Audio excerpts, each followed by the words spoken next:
What's going on, everybody? Welcome into the Blazers Uprise postgame show presented by Bet Online. The Blazers today choke in the second half to get outscored 70-51 as the Bulls come back to win 129-121. 24 hours after the Blazers made a miraculous comeback, they have, yet again, another miraculous choke job. Or I guess it's not miraculous because it keeps happening. Anyway, this post-game show is presented by Bet Online. Use that promo code BELIEVE for 50% rewards. Bet Online, where the game starts. Super Bowl's coming up. You can get watch party tickets to that and our watch party on Monday as well. And then you can get in on the action with that Super Bowl with that promo code. Anyway, Eric, let's just jump straight into things here. So, sorry stream's a little bit late. I was at a family function, kind of passively watching this game, but passively watching this game and trying not to get mad as the Blazers collapse in the second half and, for the third time this season, choke a 17-point or more second half lead. Yeah, I mean, this team is going nowhere until they fix the defense. Now, they've had the number one offense for several weeks now, and that saved their bacon. They've been able to weather having a very crappy defense for a while now because they've simply outscored teams, and Dame has been a magician, and he was good tonight again. But, I mean, even in the wins, we gave up about this many points to the Spurs, even though we score 140 or whatever. The next game, I think we score 130 something, but we give up 120. Last night we gave up a ton of points to the Wizards, despite winning that game. And our offense, we just hit a bunch of threes and we outscored them in the second half. It's not like we shut them down defensively or anything. And so until that gets fixed, I don't know what this coaching staff is doing. I don't know why our game plans are such trash. I don't know why we're sitting here 2/3 of the way into the season watching Anthony Simons try to guard Vucevic in the post and crap like that. Why we have Watford guarding DeMar DeRozan, who's just going to pump fake him and he's going to fall for it every freaking time and just get up in the air, and DeRozan's just a master at that, and we just don't do anything to fix it. I'm getting really sick of it, man. I'm getting tired of this team continuing to throw out these lazy, crappy game plans, horrible matchup decisions, horrible rotations, horrible switching when you shouldn't switch, not switching when you should, and all this stuff. These are mistakes that have been happening the entire season. When are they going to get cleaned up? They're not going to get cleaned up at this point unless there's a roster change, because you're 2/3 through the season. And we're still playing guys into mismatches way too often. It happens way too much. A lot of NBA offenses just hunt mismatches, and we make it easy on them a lot of times, and we'll play our zone into mismatches and then not switch it up fast enough. We will, as you said, switch too much. We end up with smalls on bigs a lot, bigs on smalls. That's the thing, is everybody always wants a switchable big, Eric, but the one thing that people always forget when you're switching a big onto a guard is you're also switching a guard onto a big. So even if that big forces a miss, you have a guard trying to rebound with a big. Or you have a guard trying to defend in the post against a big. You don't want to be mismatched on the interior or on the perimeter. This team gets mismatched way too much, and it just makes it tough. It's not the greatest defensive roster, but I feel like how we play into mismatches defensively makes it even worse. Yep. And I don't know, it's also little stuff. Levine, when he catches it in the right corner, almost always drives baseline, I feel like. And we just let him drive baseline. We don't force him to the middle or anything like that. We just let teams, their best players, do whatever they want. And then we get Levine into foul trouble. He has 4 fouls at half.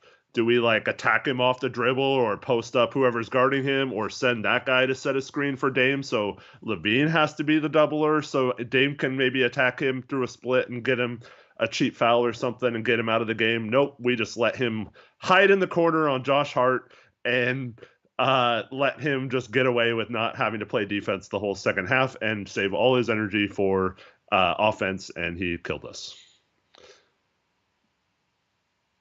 You're muted. Yeah, I want to fix my lighting. So I'm actually going to let you solo cam this for a bit while I fix this thing because it's driving me crazy. So what's up, chat? Did you guys have fun watching the game? I was feeling pretty good when we took a 17-point lead. I put the wrong camera up. There you go. We're going to watch you fix your lighting while I don't want people to watch that, so all right. Yeah, just really frustrating because I felt like this was a game Portland could have gotten. I know it's the second night of a back-to-back. I know that the legs are tired. Third game in 4 days, all on the road. You get into Chicago late last night. But it's just frustrating to watch. I'm interested to see the team stats. I got to look this up. How many free throws did the Bulls end up shooting? Because they only had 2 free throws at halftime. So I want to say they ended up out shooting us from the free throw line, even though we were up we had a 16-2 advantage on free throws at half. Let me see what the final numbers are. We ended up shooting 21 free throws. They shot 25. Yay. So yeah, they shot 23 free throws in the second half. They were the aggressive team. We only had 5 free throws in the second half. Just completely went away from trying to get into the middle of the lane there. Yeah. As Mute That Bozo says, Chicago adjusted, the Blazers didn't. That's happening too regularly. Yeah, I mean, I've said this multiple times. I feel like when the Blazers start playing well, that's why they get down 9 in this game and then they start playing well again. Luckily, it wasn't at the beginning. They kind of weathered the storm. It was I think it was like 12-12 or something at one point. We got down like 18-12, and they kind of took it over from there. But for a while, we were hanging in there. It wasn't like we were down 15-2 like last night. But then we get down 9, and even Calabro said it. We got them right where they want them, and I feel like then they just play freer and looser, and then they play well and go into halftime at a big lead. And then, unlike last night, you're not, all pissed off at halftime. You're not mad. You're not coming out with aggression in the second half because you're down 18 and you better get your butt in gear or you're going to lose the game. Instead, we just come out flat in the third quarter, only score 17 points, and just continue to look like a team that is fine when things are going well and a complete disaster when things aren't. Well, it's just an inconsistent team. Yeah. It is what it is. Defensively, they're inconsistent, too. They're wildly inconsistent. They're more consistent offensively, they can consistently have good offensive nights, but their defense is so wildly inconsistent that it's almost, at this point, guaranteed that they're going to give up a 70-point half. You just don't know whether it's going to be the first half or the second half, and then it's like, okay, well, the other half you play, you have to try and hold them under 50, or else they're getting 125 points. And that's basically the Blazers team right now, is just not good enough defensively, and it's a multitude of different things. It's not any one guy's fault. Multiple guys are too inconsistent on that end. Josh Hart's been inconsistent. Jeremy Grant even at times has been inconsistent. Dame, Ant, every big man. Literally, is there one good, consistent defender on this team outside of Gary Payton II, who didn't play yesterday out of nowhere because he was ill? And then, yeah, you can't rely on him. Everybody else on this Blazers roster is inconsistent defensively. And then, Chauncey compounds it by playing them into mismatches all the time, and that's why this team can't consistently win games. That's why, you talk about 5 out of 6 wins going into tonight, but the defense still hasn't been good. The offense has just been phenomenal, but then you go in tonight, second night of a back-to-back, and because you're even, you're a little bit tired on top of everything, you're automatically giving up basically 130 points in this game, is kind of how I looked at it. And when the other team has multiple star creators, this team doesn't have the defensive pieces to deal with that or the game plans to deal with that. And they've struggled defending good perimeter creators all season long. And you got 2 in DeRozan and Zach LaVine that are absolute problems. So in the end, it's been kind of wild to see people all season long try and pin the defense on one thing specifically, whether it's, just the coaching or just the starting center or just, the backcourt or just Anthony Simons or whatever, because it is there's so many things that are problematic with our defense.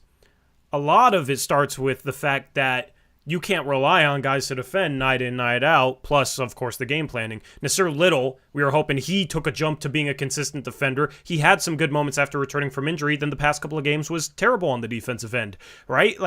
And he hasn't been able to make a shot the past couple of games. So that's just the inconsistency you get with Nasir Little, but the thing is, it's not just Nas. It's literally the entire team. Yep. But to me, that's where coaching comes in. If you have inconsistent defenders, you got to put them in the best positions to succeed. And I feel like it starts off with our matchup issues. We don't match up with the right players. And then like I said earlier, we switch too often when we shouldn't. And then, our big's out of position every frickin' play, but then he has one block out of 10 possessions and everyone thinks he's this awesome defender. It's just crazy because our schemes are crap too. It's not just that we have inconsistent players. We don't run any sort of pressuring or because I didn't just say it was inconsistent players. I said I know. I'm not saying you. I'm just saying in general. I just don't get why if you have players who are struggling in their current system or scheme and it's pretty much everyone, like you mentioned, why they're not trying different schemes or trying to find a way to bring out at least some sort of aggression, get a few turnovers, at least if you're getting killed on defense, at least force turnovers, because those are the defenses you can get away with playing if you're bad on defense, is if occasionally you get a good turnover that leads to a fast break bucket or an easy basket because you had some sort of aggressive defense. And if you're getting killed on defense, what does it matter if you're giving up an open shot or not due to that pressure, because you're doing you're doing it anyway. So I'm just still perplexed as to why they're not trying to put these guys in a better position. Coaching is the most controllable thing. Yeah. That would be hypothetically the easiest thing to fix, or maybe not even hypothetically. That is the easiest thing to fix, just to try something different. That's something that drove me crazy over previous years. Was the Blazers would be a terrible defense for years, and Terry Stotts would never try anything different. That's why I wanted to try something different as a head coach. We got this new guy in Chauncey Billups, right? I guess he's not the new guy anymore, but we got Chauncey Billups in here, and he's starting to remind me of Terry Stotts and how he's not trying to get creative enough just with basic schemes. They don't need to run a 1-2-1-1 pressing zone that traps in the corners, right? They don't need to, get insanely out of the box. Right. They don't have to run a box in one, but just trap pick and rolls, hedge pick and rolls, show, drop, ice. Those are the, 5 pick and roll coverages. Mix them up a bit more. The problem is we just play our guards into mismatches, and then when we do get creative with the zone, a lot of times the creativity is our guards having to battle under the rim. So, that's the most controllable thing, and that's the most frustrating thing for me at this point. We also got to, with the trade deadline coming up, I'm focusing on personnel, and there's just too many guys on this team on top of that even if you are running the right things, you're still not a good defense most likely because you have too many inconsistent defenders. Shaedon Sharpe is, we expect him to struggle, but other guys on this roster, we expect them to be more consistent, right? Shaedon Sharpe should be the inconsistent one. Shaedon Sharpe shouldn't just be one of many inconsistent defensive players on the roster. He's a rookie, right? You want to rely on veterans to be able to consistently bring it on both sides of the court. And sometimes shots won't fall, but you want veterans that'll consistently make the right decisions and then consistently play defense. And at this point, is there anybody on this team like that? People will say GP2, but he won't even consistently play. So that's the biggest thing, is will you consistently play? Can we rely on you to be there game in, game out? And I don't know. The GP2 situation is just weird. So going up to the trade deadline, that's what they have to figure out, Eric, is how to bring in consistent defenders. And people talk about Jared Vanderbilt. Yes, he's a consistent defensive player that you can rely on, but another big problem in this game was Josh Hart's 0 for 5 from 3, and they stopped guarding him, and the Blazers struggled to deal with that. If you bring in Jared Vanderbilt to start, it's going to be the same exact issue. That issue, if anything, might get a little bit worse. Yep. I mean, at least he's longer, so like you can maybe guard a post player a little better. But post defense isn't his strength either. But yeah, I don't know. I mean, it's not like Chauncey would play him down low anyways. So, but that's the thing with this team is, the problem with Hart is he's not good enough to be the Blazers' main on-ball defender, and he's not shooting the three, and he's not making threes. Today he shot 5 threes, was 0 for 5, right? Like, okay, you like him being confident. Yeah, but his shooting has, this is maybe his worst shooting year of his career when you consider some of the shots he turns down, and then he only takes wide open ones, and he's still just struggling to make anything. The thing is like the Blazers have to fix that problem, right? Because you can't go into a playoffs, right? And that's their goal. So that's how I analyze this team. You can't go into a playoff series with somebody like that that's not a center playing on the perimeter, right? Isn't that a problem they have to fix? But they're eyeing Jared Vanderbilt. He doesn't fix that problem. Yes, he's better defensively, but, and I know it's going to be more than just a process at this deadline, but I think long-term, the Blazers, I don't know. It's not just the defense because that hurt them in the second half. They only scored 51 points in the second half. Yeah, but I mean, their offense has not been a problem really the last almost month now. So it's, I don't know. I mean, that's I don't just think it matters. Yeah, but that's just the problem is if Vanderbilt was that great of a defensive player where he could take you to borderline top 10 or, average defensively, sure. I don't think he makes the Blazers jump that much over Hart. So it's like if everything else is still an issue, I feel like it doesn't swing the needle a ton. Yeah, but I mean, we've always talked about there being another piece involved with Hart, right?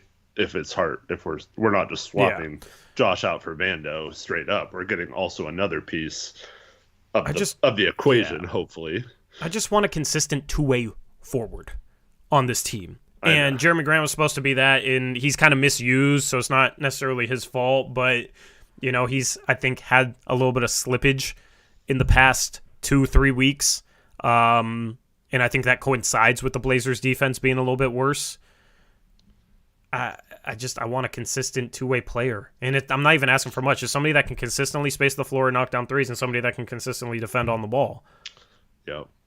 PJ Washington. Yeah, we're going to rely on a power forward setter tweener to be our on-ball defender. Like, that's how messed up things he'd are be better right at now. it than Grant, and then Grant can slide back to his more natural defensive position. True. But, I mean, I think that's what you're seeing with this team, Eric, is just the coaching hasn't been good. And you got too many inconsistent players. You don't have consistent two-way players. So on a night where you don't have it, don't have it going on one side of the floor, you're getting cooked because those nights happen almost every game where this team doesn't have it going on one side of the floor. They lost to Philadelphia, a couple weeks ago. They scored 95 points and give up 106, right? It's really hard for this team to put together a good game consistently for 4 quarters on both sides of the court. Yep. Well, see, to me, if you have Vanderbilt and you have longer players, that's when trapping becomes easier, right? Because like if you trap with Damon Ant or something, like a lot of players can pass over the top of that. But if you're trapping with like Jeremy and Bando, and then maybe they can't even get out of the trap or pass out of it. So I don't. Maybe that's something they can exploit. But I have no confidence that this coaching staff would even try something new. They're just going to plug these whatever new players we get into this system that isn't working and just hope it fixes itself by having different players out there. And I don't think that's going to work. And ultimately, if that's the case, this coaching staff probably doesn't deserve to stick around much longer if that's what ended up happening. You muted? Are you not muted? I'm not muted. I'm just thinking and reading chat.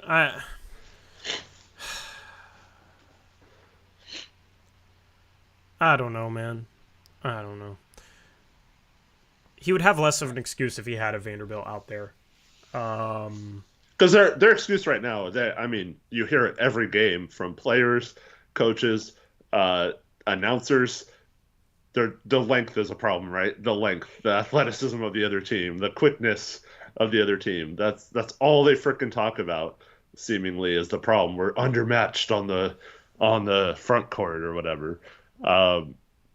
And so the thing is, Josh Hart plays bigger than Jeremy Grant a lot of times. I know. Well, rebounding is a huge issue too. Yeah. And yeah. So I don't know. Like, where's that length really hurting us? Defensively, we're giving up a lot of drives from the perimeter, and then there's often times where we just make mistakes in terms of not closing out all the way or closing out too far. Like the way we defend the player with the ball on the perimeter, whether it's getting through screens, closing out to a player catching the ball, or just in isolation, is really, really bad. That is the worst part of our defense, in my opinion. And part of that, is when you put Grant on pick and roll dominant guards, he struggles getting through screens. His navigation isn't great. He doesn't get through it. But part of it's just like other guys. How many times did we switch a DeRozan pick and roll that was close to the free throw line, and the guy switching isn't switching up into his space and just is giving him a 17, 18-foot jumper? I guess right? A team like the Bulls who love those type of jumpers. Yeah, that's DeRozan's shot. That is his go-to. You don't let him pull from 17 feet. He is one of, if not the best mid-range shooter in the league for a wing, right? So if you have a screen 17 feet away from the rim and you're going to switch, the guy switching has to get up to him. But there was a couple of times where Trendon Watford switching onto him, and Trendon Watford is just switching sideways, and he's below the level of the screen, and DeRozan's just okay, I'll pull a wide open 17-footer. This is what I'd want anyway. You know what I mean? It's in those situations, I think some of the switches weren't necessarily bad switches. It was just bad execution. So that's the frustrating part, is when you got to know who you're playing against. When it's DeMar DeRozan, you got to switch up into his space and not let him pull from 17. So those are the types of mistakes I see, and it's man, if they can't even figure out that you're not supposed to give wide open 17-footers to DeMar DeRozan, would they even be able to figure out things if Chauncey was doing things correctly? That's the problem with this team that I see. It's not an excuse for Chauncey, because Chauncey needs to do a lot of things better. But at the same time, you have to know who you're playing against. And far too often lately, I feel like these players maybe aren't prepared well enough, and you could put that on coaching too, but they aren't prepared enough to play who they're playing. They don't know their opponent well enough. When they went against Luka and they had a good game plan, and they know Luka. Everybody knows Luka. We already played Luka twice, so that's not a problem. And Chauncey came out with a good game plan. They executed it really, really well. Mm-hmm. So I'm just baffled as to defenders playing off DeRozan's mid-range the way they were. Doesn't make sense to me whatsoever. So that's the thing where it's a collective issue. There's so many things that need to be fixed defensively right now. Yeah. So Blazer fan says Watford was 4 for 5 and only played 22 minutes after the Washington game. That is effed up. Okay. Watford, if he can start hitting that 3-man, and if he starts playing like this on offense, that's awesome. But he was also terrible on defense, as was Eubanks. So he was one of those guys that wouldn't switch up onto DeRozan. Yeah, and they also, there were several times, Eubanks does this too, where they'll run down the court and they just run, for some reason, they run to a guy on the perimeter and start guarding a guard, and when they could easily get to the center, and then our possession is kind of messed up from the beginning, because we saw that late in this game where Chauncey called a timeout, and they were telling Watford that he has to get back to his guy on that. You can't go guard the corner guy and just stay in the corner and not switch back and let Ant get posted up by I forget if it was Vucevic or Drummond at the time or whatever, but like, um, yeah, it just happens way too much, and those kind of things, like I tried to point out last post game show, those things get unnoticed because players have cool dunks or are doing well on offense. Like we don't need those guys. We don't need our bigs to be good on offense right now. We It'd be need them nice, to but be. We need them to be. Yeah, like you said, two-way players are yes. ideal, but we need a defensive anchor right now. Nurk is the best option we have for that. Watford and Eubanks are not good at all in those roles, and it's killing our defense. And we got away with it last night because we went insanely hot 3-point shooting in the second half. We were trading threes for twos most of the second half, and that helps a lot. But you just can't consistently win when your centers do not rebound and they do not position themselves right on the court from the beginning of possessions, and it's really killing this team right now. And then we don't have the elite defenders at the other positions to make up for it. So like those guys have to cover for our defensive issues, not become the defensive issue on top of everything else. And that's the problem. These problems keep compounding themselves from the beginning of possessions, and no one knows how to rotate right and stuff like that. And to me, that's someone's not doing a good job of teaching them, or they're not doing a good job of executing. And if they're not doing a good job of executing, I know there's injuries right now, but like maybe you need to try different players or different lineups or something. But that's where we needed more big depth, and we talked about that this past offseason, which that was one of the biggest shortcomings. Yeah, if you had three centers right now, like legit centers, where Watford wasn't the backup center right now, and Eubanks wasn't the starting center, and we had one more legit big man in the rotation, it might not be that big of a problem. And you don't have to play those guys as much. Maybe they don't have to be as tired as they are in a second night of a back-to-back, all that kind of stuff. But we went into a season with Eubanks as our backup center and Nurkic knowing that he was going to miss games at some point in the season because it was just more likely than not. We went into the season with that being the plan. And that, to me, that's just an inexcusable roster decision. Absolutely. And in this game, Chicago shoots over 72% inside the arc. You remember the Raptors game, start of the game? They have 20 points in the paint in 6 minutes. Drew Eubanks they shot 60% for the game from the entire field. Yeah. Drew Eubanks is inconsistent defensively. Very inconsistent defensively.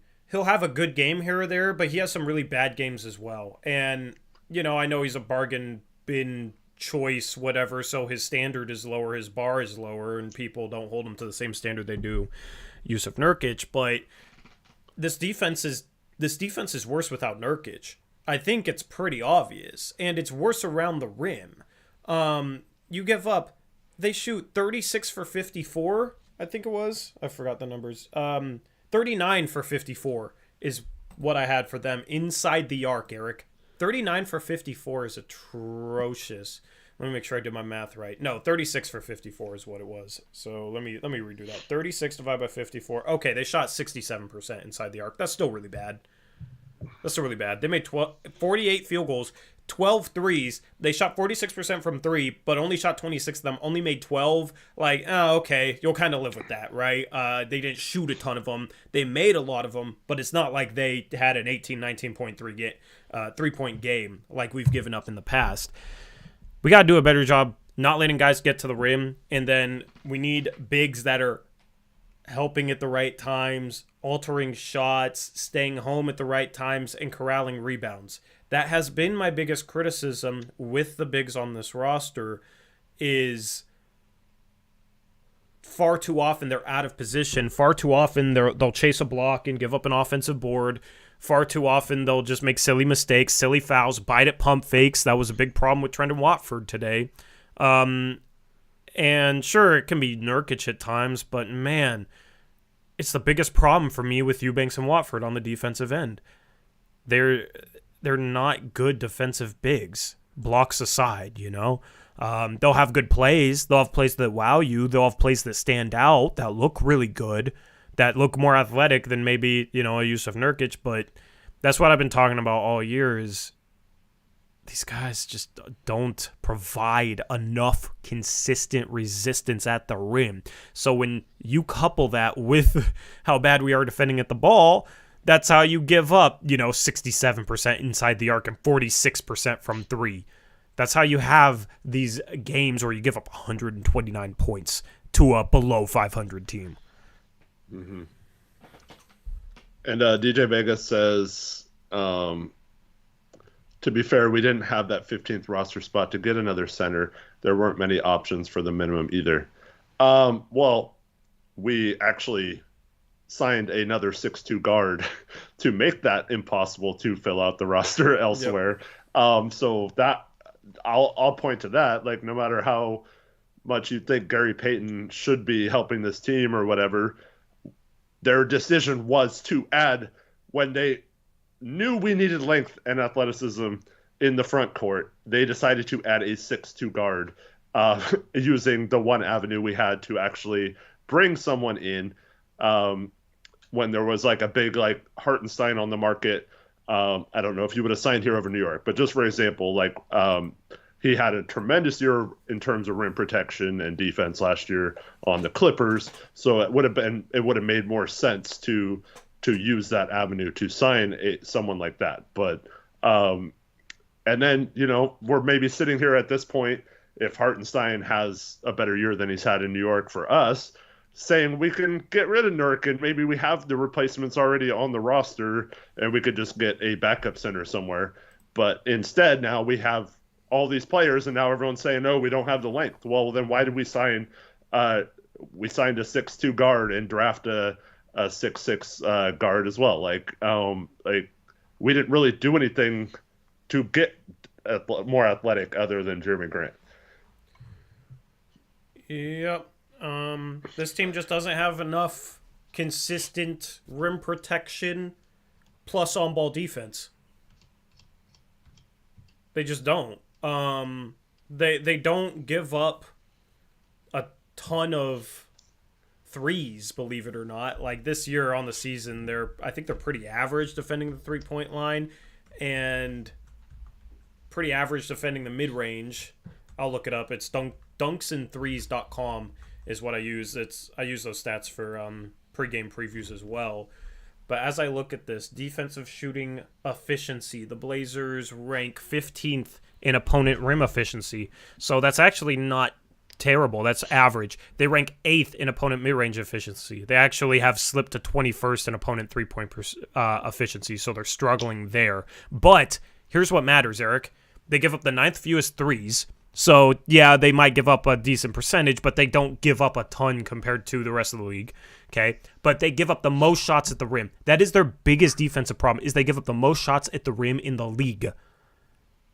They rank dead last, okay? And even if they defend it decently, when you're giving up that many shots at the rim, it's going to put you in foul trouble, and it's the most efficient look a team can get outside of a free throw usually. Usually it's more efficient than getting threes. Even good shooters shooting threes, if you're able to get to the rim, man, it's impossible to have a good defense.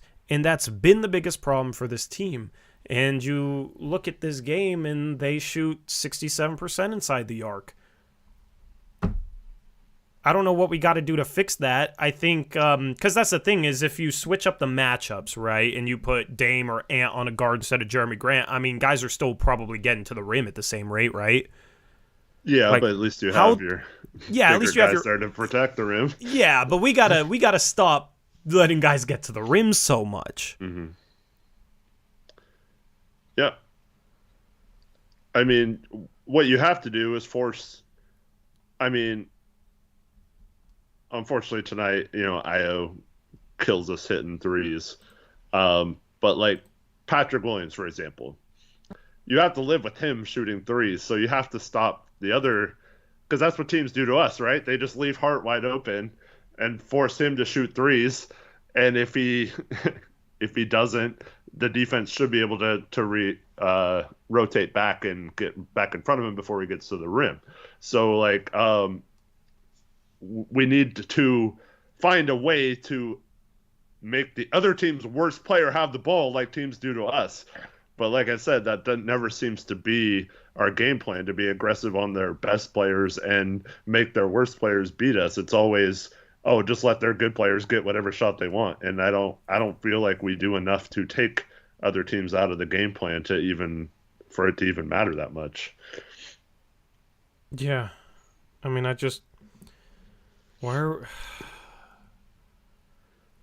I need to figure out. I need to like really do a deep dive on some film and whatnot to figure out what the main reason is why we give up so many shots at the rim. Because there's a bunch of reasons. We can sit here listing off a bunch of reasons, but like I'm kind of curious. It would be fun. I don't have the time for this, but what I would really want to do is just sit down and watch like three games and then log specific reasons why the Blazers are giving up shots at the rim, and then go back and see, okay, what's the biggest reason? What's the second biggest reason? That's what the coaching staff should be doing. I've kind of been doing that the last few games. Yeah. Not like officially like every possession, but it's mostly been what happens is one of two things. The person guarding the ball thinks it's a switch. The other person doesn't switch in time, and the ball handler gets the corner. Or the other person thinks they're switching.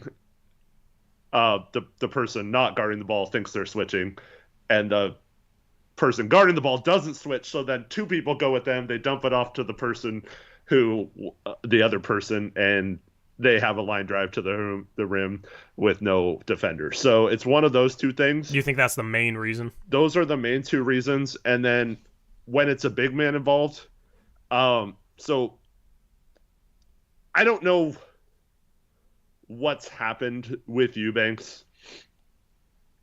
It seems to me like they realized him auto switching and pressing up and automatically taking the guard every time his guys switched like they were doing earlier in the season was not right, or was not working long term, even though the analytics said that it was.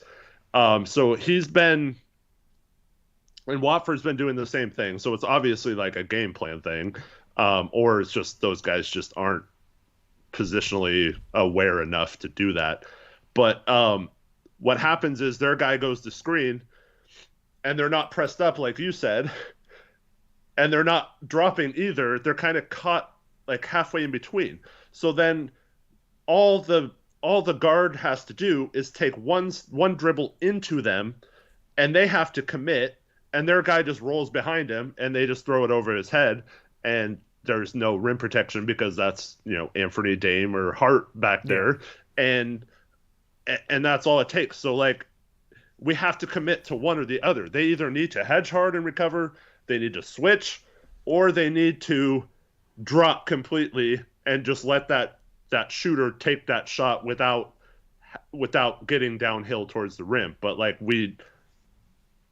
there's been an insane amount of times where we've just been caught in between coverages. It's almost like the two people don't know which coverage we're in and don't understand. It should be really simple. If it's guard on guard, you switch every pick. If it's forward on forward, you switch every pick. If it's guard on center, like maybe you drop or whatever. But they need to figure out. It should be super simple, and it seems like it's really complicated right now. Yep. But that's yeah. The lack of communication on switching is frustrating, as Taylor Packer says. You gotta communicate better. I don't know if that's a communication issue, but both guys should be on the same page. Somebody just call a switch. Communication's a problem too. Yeah, absolutely. That's the most inexcusable thing, because screen left, switch is all it takes. So that's inexcusable. But that's the thing, was when you play Grant on pick and roll heavy guards and they're able to get to the rim, you don't have much resistance. Guys are going to attack all the way. But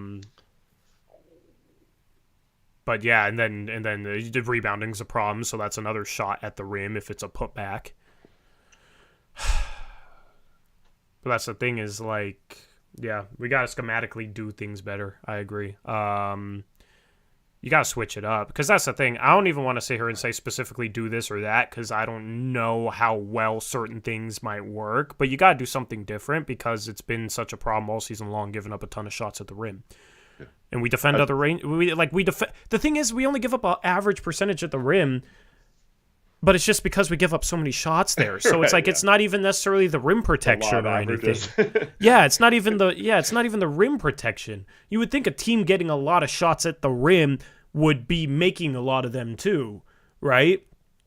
But that's not the case. It really just starts with, that's the main thing our defense needs to figure out, whether it's personnel-wise, schematically, or both, is to how to stop giving up shots at the rim. If you bring Vanderbilt in, does he do that? I'm not sure, because that's the thing, is a lot of times the shots at the rim start on the perimeter. So that's why the whole length thing, them blaming length, I think is off, because sure, if you have more length, you might intimidate guys more and they might not get to the rim. But with all the space in the NBA now and how good a lot of these guys are at finishing in traffic, finishing against bigs at the rim, they're not intimidated. If you sub out Josh Hart and bring in Jared Vanderbilt, that's not necessarily going to fix the issue unless Vanderbilt does a better job on the perimeter than Josh Hart. And he probably would, but he would. Not. I don't know if it's to enough what rate? To make like a difference, but I don't know. To me, it's just crazy that we're not seeing any kind of different defensive schemes when our defense is just flailing and now down in the low, bottom 5 defense in the league. We're second to last over the last 2 or 3 weeks now in defense, and it seems like we're just like, oh, let's just throw out the same old boring game plan and hope it works this game, or hope the offense does something great. And it's like they're fooled by like the offense doing so well that they think the defense is fine. It's like, I don't get it. It's the same place we've always been. Right. Which is so frustrating. Mm-hmm. Mediocre because we can't play defense. If this team could be a borderline top 10 defense, we'd be an elite team in the West. Yeah. With how middling so many teams are, it's so frustrating, man. It's so frustrating. So that's something for Cronin to figure out. That's something for Chauncey to switch it up. But at this point, Eric, I'm not confident in Chauncey trying different things. I mean, you've seen it struggle for multiple weeks now. It's been terrible for multiple weeks now. I mean, at what point would it change for him if it hasn't already changed? At what point would he try something different if he hasn't already tried something different with how bad our defense has been? Maybe he thinks he's limited because of his personnel and like switching it up isn't going to change anything. But I hate it. Like, if the defense was like, the defense is kind of okay, then I understand maybe not trying something else because, it could make it worse. But when your defense in the past, whatever you said, 2-3 weeks is bottom 1, bottom 2 in the league, how much worse can it get? It's not going to get much worse if you try something different. It's already really bad. You're already giving up the most shots at the rim in the league. You give up one of the worst percentages from 3. You do a good job running them off, so it's not that bad. But if you're over aggressive, what? You're going to give shots up at the rim? You already do. So you might as well try and see what happens, because at a certain point when it gets so bad, that's the point where there's really no risk anymore because you're already so bad. Mm-hmm. If you're a top defense in the league, I mean, how much better are you going to get if you try something different? You could make it a lot worse. So, when things work, don't break them, right? Don't change things up. When it's broken, just start throwing stuff out there. And I'm trying to be patient with him, more patient than other people are. Yeah. Because it's his first legitimate real season, right? It was more frustrating for me in the past when it was a coach that had coached for 10 years and he didn't switch anything up for 3 years, right? And I think that experience has allowed me to give Chauncey a little bit more patience with that sort of thing, Eric, because I saw that for 3 years. But, I mean, at what point is he going to try something? At what point is he going to switch stuff up? At what point is Ray Rogers going to switch stuff up? Because I know he has a hand in the defense too. Steve Hetzel. It's not even just Chauncey. It's everybody. At what point is one of those assistants going to say, because Chauncey supposedly listens to his assistants, at what point is an assistant going to say, hey, we should try and switch something up because we're really, really bad? I don't know. It's frustrating. I'm tired of this being the same issue. Right. And here's the other thing, and that's why I was kind of concerned once we started struggling that the early season success was a mirage. We all know that you have to know how to do different things defensively. So if the excuse here now, almost 60 games into the season, or whatever it is, 50, 60 games, like if the excuse is, oh, I don't have the personnel to run that type of stuff, or they're getting too confused if I do anything other than this basic coverage. Well, that's why you should have done it the whole year, mixed up your defenses so that by now they're not having as many mistakes. But it's what I don't understand is they haven't changed up their schemes much, if at all, and they're having more trouble with it now. It seems like they're more confused on it now. That's the thing. Why are these guys more confused, Eric? I don't that doesn't make any sense to me. But I don't know. It's like it's just perplexing. I don't know. I'm confused. And I mean, it could be offense is getting better as the season goes along. So our defense, looks like it's gotten worse, but it's really just the same offenses have gotten better. Mm-hmm. That's my only explanation for that. But it's just communication mistakes, man. And that's the biggest thing that I think with Nurkic that goes underrated is he communicates well. We talk about little things. That's one of those little things defensively as a center, because normally you're the back line of the defense. You can see more of the floor than anybody else in front of you. The guy in front of you guarding the ball, if you guys have played basketball, if you're guarding the ball, you're not seeing a screen coming. Somebody has to tell you. If you look to see if a screen's coming, your guy's driving the other way, you're beat, right? So when you're the back line of the defense, you got to be the main guy communicating. You have to be the quarterback of the defense, quote unquote. And it was funny because in the preseason, people were talking about, Jeremy Grant communicating well, being the quarterback of the defense. But then we put him on point guards, and he can't even see anything, and then he gets screened out of place because he sucks getting through screens. He should be playing in the back line if he's such a good communicator, because he's better helping around the rim than getting through screens. That should be his role.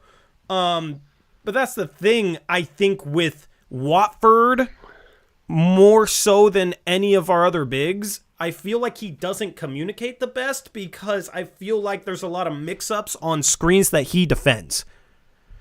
Mm-hmm.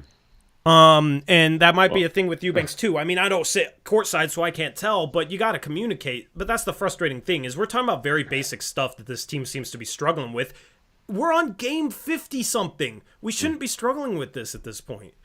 It's funny. During the game, I heard a commercial that they played in preseason about Jeremy Grant coming in and how he's going to add to this team with his flexibility and stuff, our versatility. And he specifically mentioned how good of a communicator he was, and that was something that he was going to bring to the team. And I just laughed. Yeah. I mean... Yeah. But it's hard to be the communicator when you're the guy on ball too. Like your main communicator has to be pretty much your center or someone in the middle of the court. Yeah, it's just frustrating. If we don't choke, we've won 6 out of 7 games, right? At this point, we've won 5 out of 7 games. We've had a successful road trip. Well, going back, we blew a 25-point game to the Lakers, so it could be even better. I know, yeah. We could be talking about 7 out of 8 or 8 out of 9 type of thing. But that's the problem. When your defense is so bad, it allows these massive runs for other teams, and a 25-point lead for a bad defensive team is more like a 15-point lead, right? A 17-point lead tonight didn't feel like 17 points because we go on these stretches where we can't defend anything. We blew a 17-point lead in the third quarter before the third quarter was even over. It was already gone. So yeah. Johnson needs to call more timeouts during those stretches. Man, yeah, I think he got kind of screwed tonight with the challenge. I didn't understand that call at all, even after the challenge. Yeah, that kind of screwed us too. But that was a good challenge, even though no, it's a great challenge. It's just I don't understand. That's why I said Chauncey got kind of screwed by challenging that play, and then he didn't have it for the second half. But yeah, that one play where Dame got called for a charging foul, where he got fouled beforehand. If you review that, then they would have seen the grab beforehand, and yeah, it's just tough. But man, yeah, the goaltend, I don't know. It was really close. If they reviewed it, I think they would have just stuck with whatever the call on the floor was. But just the fact that Scott Foster called it like 2 seconds after the ball was already being taken down the other side of the court. Sucked. But yeah. Yeah. Anyway, let me take a donut shout. Jackson Burgess, $8 Australian donut. His heart was frustrating early in the season, passing up open threes, so I'm just happy to see him let it fly, even if they aren't dropping.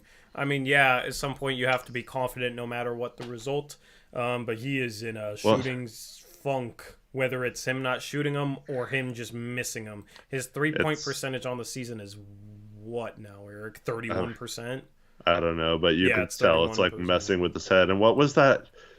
So he pump fakes an open three, drives to the elbow, and then shoots like a one-legged step back with a guy like right in his face, and airballs it. Like, wow. He's in his own head. Yeah. It sucks because a lot of the things he does well, I love, man. I thought in the first half he was actually really, really good. He was 2 for 4, but 0 for 2 from 3. But he made some really nice passes, really nice rebounds, a couple nice defensive plays. Like, in this game, he has only 1 turnover. He has 5 assists. He has 12 boards, right? He does those things that we kind of need out of a small forward. But the 2 biggest things we need is three-point shooting and on-ball defense. Yeah.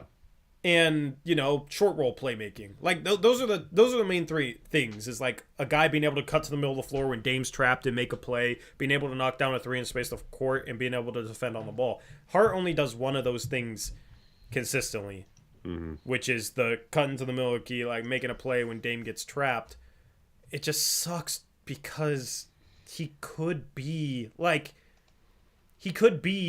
a very ideal 3-man for us. I know everybody says he's a bad fit, but we've seen stretches. I mean, last year he shot the ball with so much confidence, and he shot 37% on like 6 attempts per game. If he could just be close to that consistently, and then consistently bring it defensively, because he's just been wildly inconsistent this year, he'd be the perfect 3 for us. Rahi says last 20 games he's 20.4% from 3. Yeah. Yikes. I mean, that's basically Evan Turner. He's basically Evan Turner right now, Eric. Yeah. 22.4% last 25. It's almost half the season. Yeah. Yeah.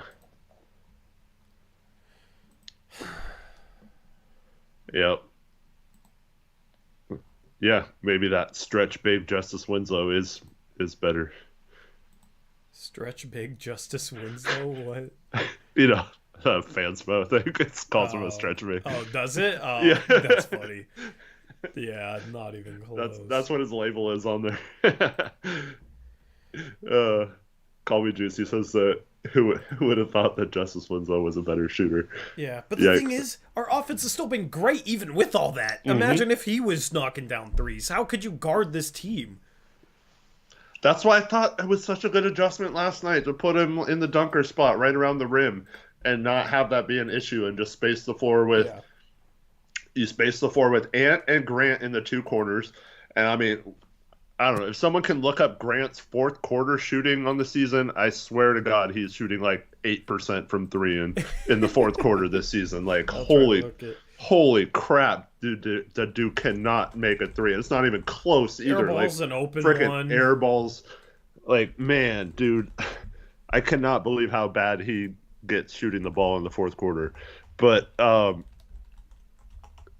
try and find it. But like for the first 3 quarters, you put Ant in one corner, Grant in the other corner. You run a pick and roll with Watford and Dame up top. If they double Dame, you kick it to Watford. He has a 4-on-3 advantage with the 2 shooters in the corner and Hart around the basket. Instead, we have it spaced to where Grant or Ant is always up near the like wedge spot, and then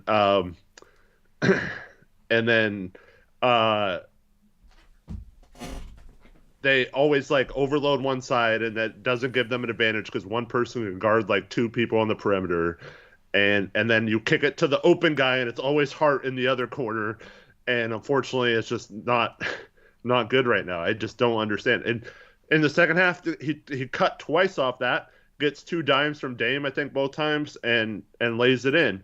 But like, where was that after that? Like, why did we stop doing that? Like, I don't. It just doesn't make any sense. Yep. All right. I think I'll be able to find it here in like a couple seconds. Let's see. Portland Trail Blazers fourth quarter, get stats. 35% people are saying. I don't know how that's.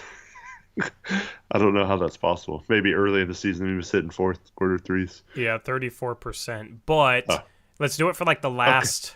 Okay, Rahi's got us. Thank you, Rahi. The last 20 games from 3 in the fourth, 20.7%. Yeah, there you go. Good job, Rahi. I was almost on it. Yeah. I mean, he shot the ball crazy well at the start of the season, and he hit clutch shots at the start of the season.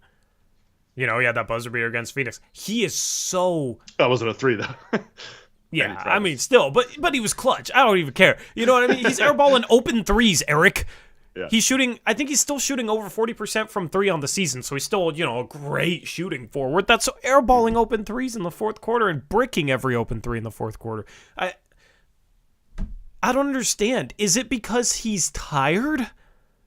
Maybe. Or is Mrs. Short? Like, I would love to go through all his fourth quarter threes the last 20 games and just see how he's missing. But it's like... Tonight was long.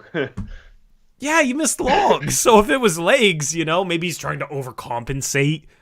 I don't know. He missed the 3 in the first half. It like his it looked like he just like threw the ball line drive at the hoop. Yeah, I don't understand. But then he caught like the next possession, he gets an open 3, and it looked much better. I don't know. Yeah. The first 3 quarters, he's a great shooter. The fourth quarter, he's bad. But that's the thing is that Eric Hart plus Grant's fourth quarter shooting is some of the reasons why we've had like terrible fourth quarters offensively.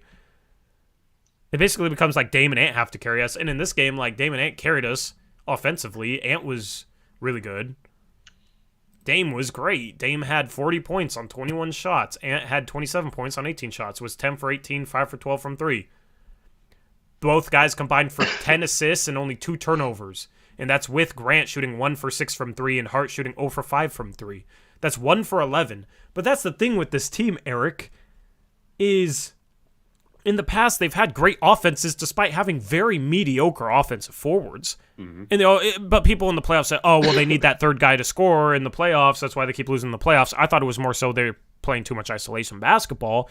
I mean, you look at this. Grant and Hart both shoot 5 for 13. Right? Hart's 0 for 5, Grant's 1 for 6. And the Blazers still score 121. And it's not like they have somebody lighting it up off the bench. Invention is an It's not like they have somebody lighting it up off the bench. It's because Dame and Ant just carry. So the problem is Hart and Grant aren't as good defensively as Aminu and Harkless were. At this point, I would say they're not particularly close. But that's the biggest problem. Now they provide more like playmaking, passing, which I think would help out the guards in the playoffs. I mean, Grant had 4 assists, Hart had 5. But do you even, I don't know. Like, as the more I think about it right now, the more I question how good that small forward needs to be at shooting the 3. And how much he just needs to be a really good defensive player. So screw it. Bring in Vanderbilt. Screw it. And we'll see what it looks like. If we had a lights-out three-point shooter, it might not even matter how bad our defense is because our offense would be absolutely insane, right? Yeah, well, which way do we go? Do we, do we just accept the defense and go for the number 1 offense in the league, or do we try and become an average defense? Chat, which way do we go? I think we're looking at it all wrong. Let's just get Doug McDermott as our starting 3, put him in the corner where Josh Hart is, and just have the best offense of all time, and just don't worry about defense.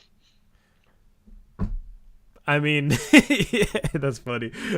I mean, choose a direction, I guess. Shooting or defense?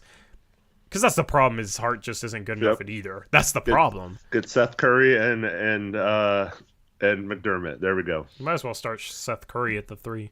Yeah. Then he can be our new post defender since Ant and Dame can't do it. But that's the thing, Eric, is like, imagine... that's where I'm not shy about trying to go for OG Anunoby. I know you're a little bit more gun shy than I am, but Get that dude shooting threes. Like, he can shoot more consistently than Hart. He's a better shooter than Hart.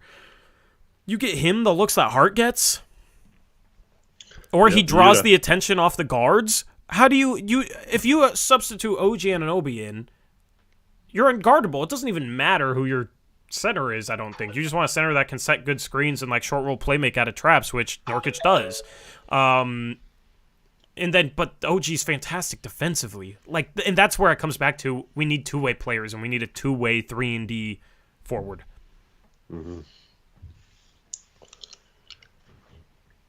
Like, you put Kenrich Williams in there, and that's what's sad, is like, we don't need a star, I don't think. That's what I was saying last stream. Probably Mo Harkless, I think, is getting it done for us right now. This is a weird season in general. That'd be nice if Gary could play more. It'd be nice if Nas could play consistently. Yeah. Dallin, I'm not as confident in Sharp's defense as you are. But hopefully, Sharp will be that 3-and-D guy at some point. Hopefully.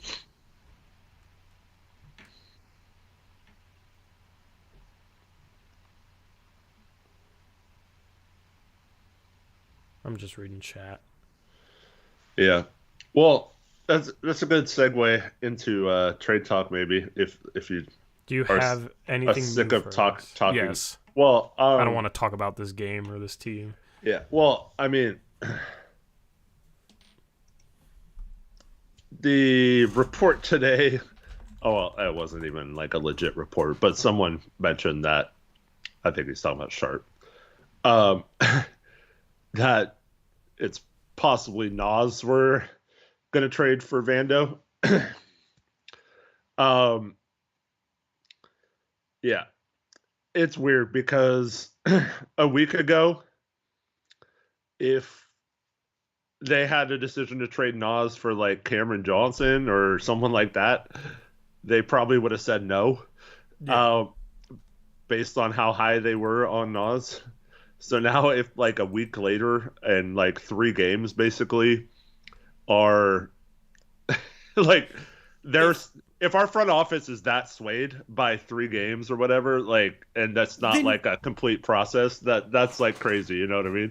And then Eric, we're screwed because if you don't, that's who Nas has always been. It's like you don't even know your own players well enough.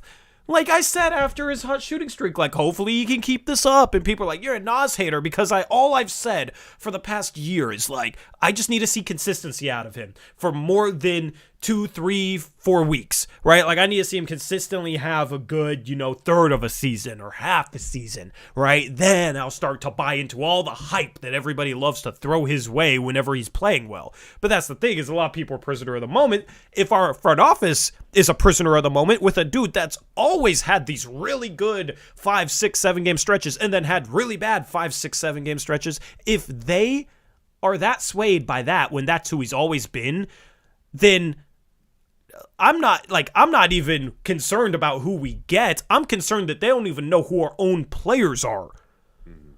Well, I mean, they even admitted how swayed they were over a 4-game stretch last season when we were tanking, and then all of a sudden won 4 games and then had to sit everyone right. Can we just have a good GM and a good coach? Because that's where everything starts. But yeah, here's the thing though, like with Nas, I mean, has he even had a consistent run of minutes without getting hurt or anything to say he's inconsistent? Like, part of it is that he hasn't really had the chance, and now he can't play as bad as he's played the last couple games and have that be the excuse much longer. But he hasn't really, it's not like he's played every game this season, didn't sit out 6 weeks, and has been now for 40 games now and is up and down every game. It's only been like 10 games or something he's been back, if that. So like, but they can't even handle that little of a sample size without being swayed. Yeah. But like, yeah, like a week ago, I'm telling you, they were like oh, Nas is the future. Like, this is awesome. Um, look how freaking good he's playing. Like, he's gonna push Josh for the starting spot, and he's gonna make Josh expendable. And if like a week later, then they're like, nah, we need to just Well, dump him for do Vando. you, Like, yeah. Do you know anything in that regard? Like, is this based on anything? no, Or I are you mean, not allowed to like, say? I mean, there's a reason why I haven't, because we talked about this last stream, um, with the reports that we're offering like a contract in seconds for Vando or whatever, and that Utah wants a first, duh. But like, um, we mentioned, if they want a first, we have to find a way to get it. I've never even mentioned Nas as a trade target because everything I've heard is that they view Nas way higher than his value in trades. So if, like I said, I just heard that like a week ago that they value Nas extremely high to them, more so than he's worth to other teams in a trade. Yeah. So if a week later they're just like, okay, never mind, Nas isn't playing well, let's just trade him. Like, that to me shows that our front office completely doesn't know Oh, absolutely. what they're doing. Like, if they traded Nas for Vanderbilt, like asset wise or value wise, that's not a terrible Yeah, trade. yeah, obviously. But it's a doesn't give us terrible our trade ceiling, yeah. in terms of how it showcases the fickleness of our front office. Like, that's the thing, is if that trade happens, we'll criticize it and people will say, no, that's a fine trade. Nas is this, Nas sucks, or blah, blah, blah, and Vanderbilt's a great defensive player. You know, people will argue the optics of the trade, but they won't be understanding our point, because if that trade happens, I will be criticizing it for the wishy-washiness of this front office on their own players who have always been inconsistent. You do not want a front office that is wishy-washy on players from a week-to-week basis, okay? Because then they're going to sell low. Yep, that's what I was gonna say. Yep. And it's going to screw over the franchise. So that's the thing. If Nas gets traded for Vanderbilt, that shows you that that Joe Cronin, this front office, is changing opinions on a weekly basis, and then they sell low. Mm-hmm. Because of a bad couple of games when they were head over heels over a good 5 games. Mm-hmm. And that I will never be able to trust a GM if they have that mindset, that sort of thinking. So, if that trade happens, I will be sitting here saying I will never be able to trust Joe Cronin as a GM. And people won't understand why, because they'll think it will be about the trade in specific, like the assets. Like, I think Nas is this much better than Vanderbilt, but that won't be why. Yeah. DJ Vega says, Eric, didn't you say Dame was super high on Nas coming into the season? I feel like if both the front office and Dame are high on him, they wouldn't trade him for Vando. That's what I'm saying, though. Yeah. Like, that's my whole point, is they are super high on Nas. The last thing I heard last week is they were super high on Nas. So when I heard today that they're, it's not like it wasn't anything substantial or whatever, but people ran with it, you know. But like, if someone says, if that ends up being the trade, I'm going to sit here and be like, dude, what the heck? Like, this team, everyone loves Nas. And Shaggy Squid just said, like, well, Dame likes Vando more than Nas. No, that's not true at all. Like, did you hear Dame last week after a good game by Nas? He was saying how much he loves Nas and it's so good to have him back and all this stuff. So, like, I don't think they're going to trade Nas for Vando. But like I'm saying, if they do, after all the things they've said about Nas behind the scenes, how great of a worker is, how they just want to get him on the court and get him a consistent role, and they think he's going to be a legit rotation player that can help this team. Dame believes in him. Cronin believes in him. Billups believes in him. If after all that they trade him for Vanderbilt straight up, I mean, I think that says a lot to how their player evaluations are not to be trusted. So, like, I'm not saying that's going to happen or anything. I'm just saying, like, I'd be worried if that ends up being their decision process on this whole thing. Yeah. I mean, and the thing is, I don't trust that it wouldn't be, because I don't trust this front office. This deadline is super important for my opinion on this this And front office. I don't know, man. Like, I still don't know what Joe Cronin is as a GM. I don't. And if he does that, yeah, I mean, because that's the thing with the GM. It's like you can look at one deadline and be like, oh, it was awful, but there's a bunch of circumstances that go into it. Maybe Jody basically forced him to make the Clippers trade. There's things we don't know. So that's why this deadline's important, just to see what Cronin does as still a new GM in the league. Mm-hmm. So, well, yeah, I mean, if we make other moves, like we traded Hart for something else, like let's say we got shooting and stuff like that, and then we traded Nas for Vanderbilt, and it makes more sense in terms of an 8-man rotation or whatever, maybe we're looking at it differently.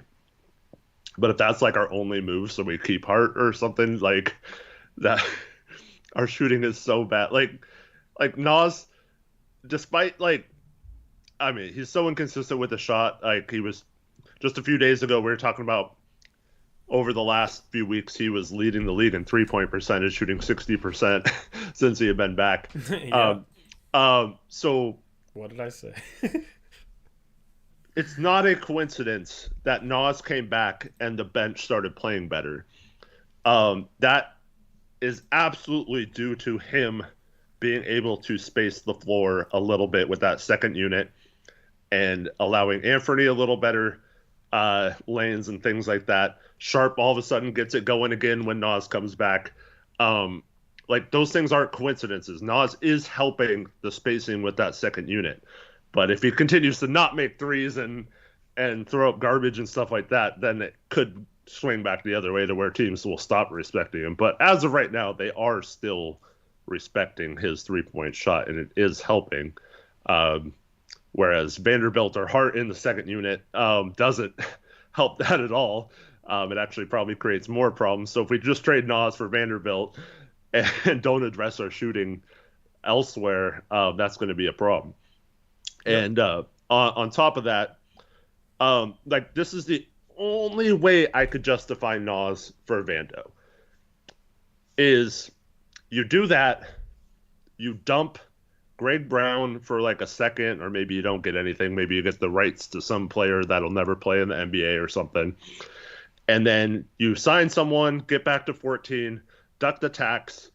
You traded Nas for Vando, but you stayed under the tax. Whereas, if it's Winslow and picks or whatever, it's a little bit tougher. Plus, they might not even want Winslow, so that's part of the problem as well. So like if you can get him for that and you can still stay under the tax, it makes it a little easier with Nas's contract. Plus, it's not like you're trading Nas for someone who's a free agent, because Vando's I think only $4.7 million or something next year. So it's still a pretty good contract for next year. But the 3 years after that, how much are you going to have to pay him to keep him? So I think there are ways to justify it, I guess. It's just I'd be really surprised if it happened. Yeah, so other teams are interested in Vanderbilt. If another team lands him, what's the backup plan? I don't know, man. I don't know. Do we have a backup plan? Well, Vanderbilt's always been kind of the backup plan, because obviously OG was like the plan, but that's not happening, I don't think. So, which kind of sucks, but yeah. So yeah, if another team gets him, I don't think that's good for us. I don't think we're gonna then trade them for Vanderbilt or whatever. So, yeah. But this is what I've been saying the entire offseason till now. I'm telling you, every single team that is a contending team or a playoff worthy team wants Jared Vanderbilt as a cheap addition at the deadline. And there's even some like non-contending teams, some tanking teams that would take Vanderbilt because he's 23 and on a great contract for next year, right? So it's not even like he doesn't fit, say, with the Thunder or the Rockets or like, any number of teams that are tanking too. So,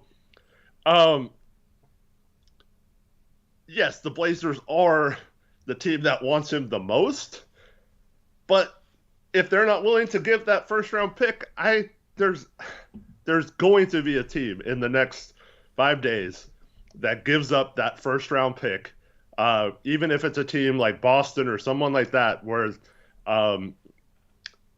their pick might not even be good. They don't even have a pick this year, so it'd have to be a future pick. But like, even if it's a future pick or a pick in the late 20s from a team that's going to for sure make the playoffs, they're going to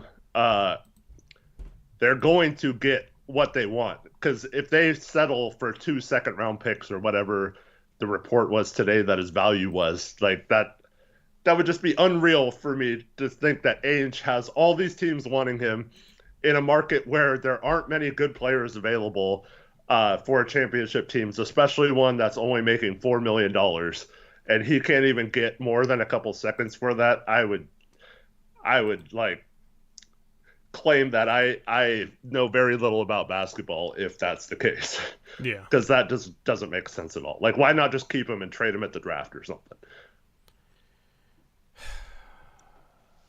I am worried. This goes back to, like, how long ago was it where I said I was expecting to be pissed off after the trade deadline? Yeah. Do you remember that? All of a sudden, I just feel that even more now. Because either I see it going two ways. Either Cronin's going to be out-leveraged for Vanderbilt and isn't going to properly leverage his own asset in Josh Hart, or Vanderbilt gets traded and Cronin gets even more desperate, and if Cronin gets even more desperate, who knows what bad things could happen. Mm-hmm.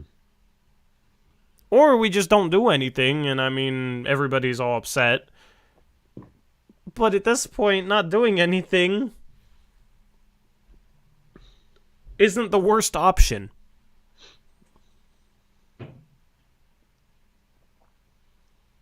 I know everybody's always like, grass is greener, Eric, and I'm tired of this player, tired of that player. Well, guess what? The only reason you're tired of said player is because the team isn't good. So if a trade doesn't make the team better, then you're going to get tired of the new guy quick. Chris Bryland says, what about this Cleveland wants Hart, Bez? They don't really have assets. Yeah, I don't know, because I don't think they're willing to give up Okoro. And maybe there's a team that wants Okoro, but he's actually been playing really well the last 20 and 25 games. So he's been pretty good. I don't know if that necessarily makes sense for them, but I don't know. If we end up with Karis LeVert or something. Oh, God. You want to see me rage on stream? You should root for a Karis LeVert trade then. Yeah. Taylor Packer says, well, yeah, this season is a prime example of that. Tory people are already tired of Josh and LMAO. They are new starters. Yeah, you got various podcasts. Okay, I'm not going to say who. Because the podcast I'm talking about, I actually watch occasionally, and I have no problem with the guys. But there's a podcast, the Blazers podcast, I watched recently, Eric, and on it they were saying, yeah, sometimes, what was it? It was something like, Nurkic's time has run its course. This is all the stuff we always hear. Nurkic's time has run its course. Sometimes it's better to just wash your hands of a guy. Sometimes there's a addition by subtraction. Well, subtracting Nurk from this team hasn't... this team gave up 129 points today. I mean, without Nurkic, this team wasn't any better today. But I just don't understand the people that it's like, getting rid of players is a good thing. Because we just need to get rid of them. Their time has come. Blah, blah, this and that. If you're not getting somebody better than the player you're giving up, how do you get better? How does... you being tired of a guy, so him getting traded and him just not being a part of the team actually result in something that's tangibly positive?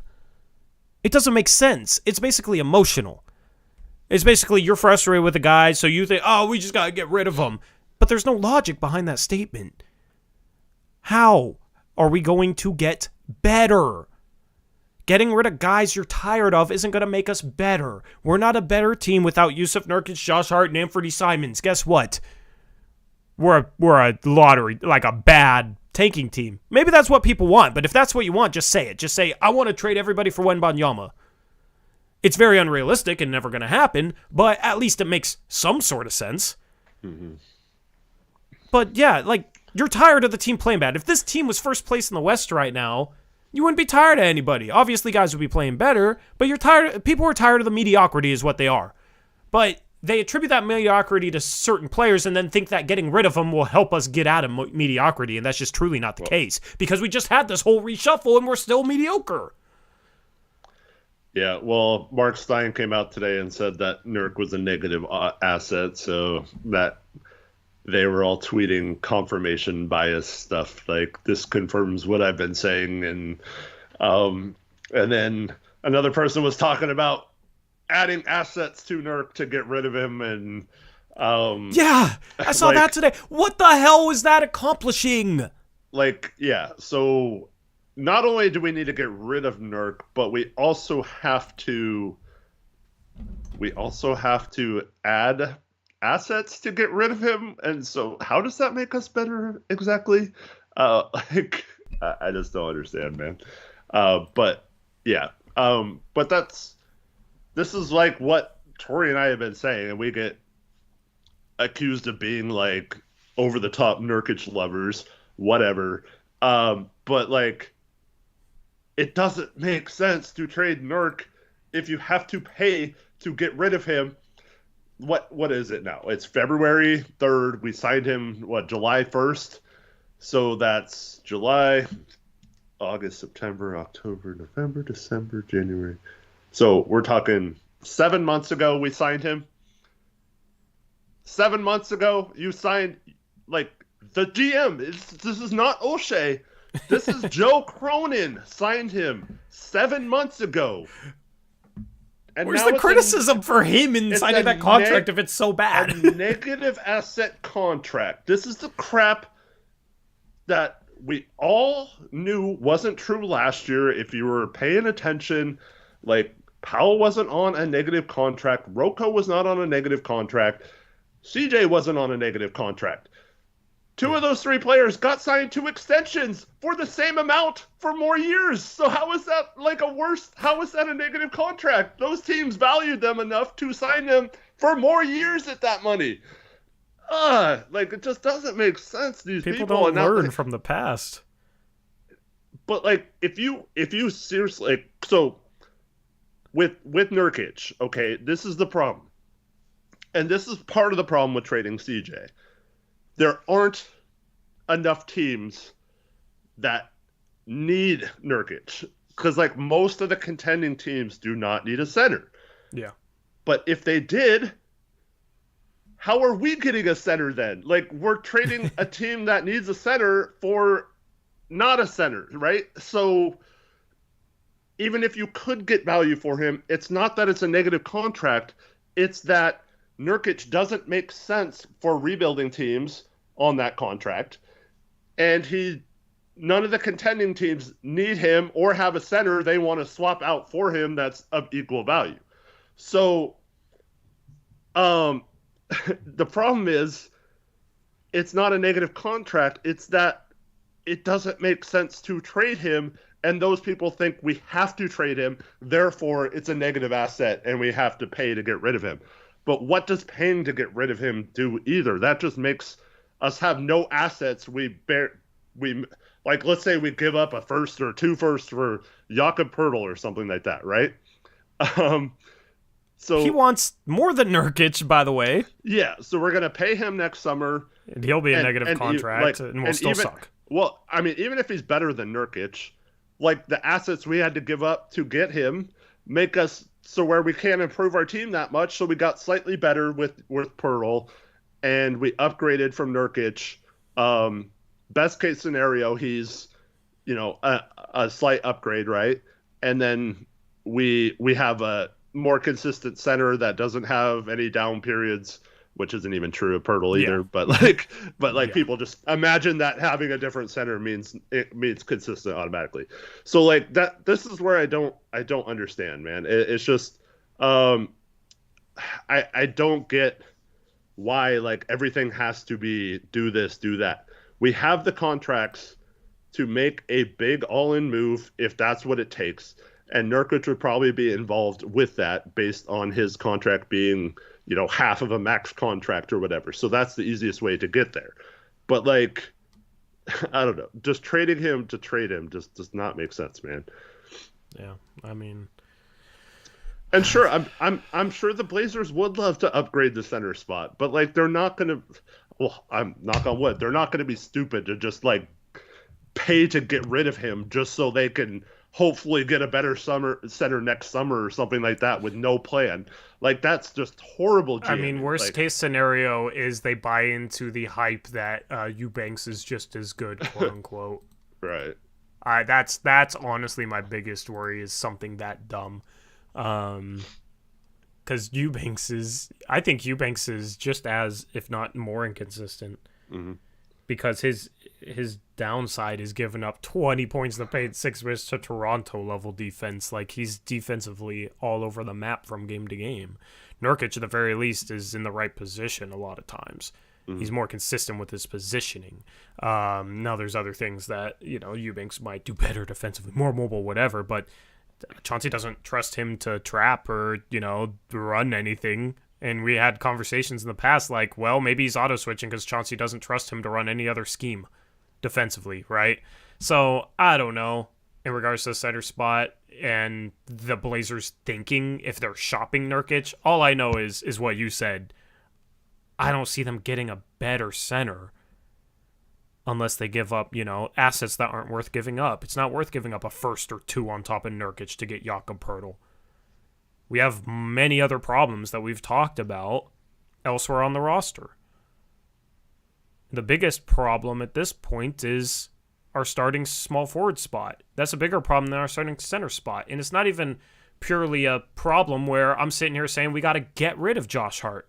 A lot of people think we got to get rid of him. If you can upgrade that spot and bring Josh Hart off the bench and re-sign him for a reasonable amount, there's, conversations on how much he'll earn. And so I heard today, Chad Doing on Rip City Radio 620 said that he was talking to people that said that Josh Hart's likely to make in between $18 and $22 million a year next offseason. Eric, I don't believe that whatsoever. Why?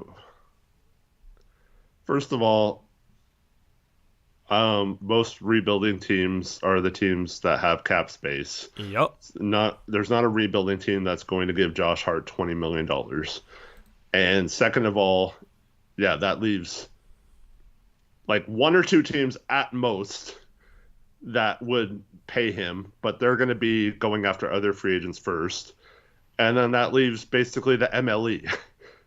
So yeah, I don't see how but because value in a contract to the team you're on is different than what you can get in the open market.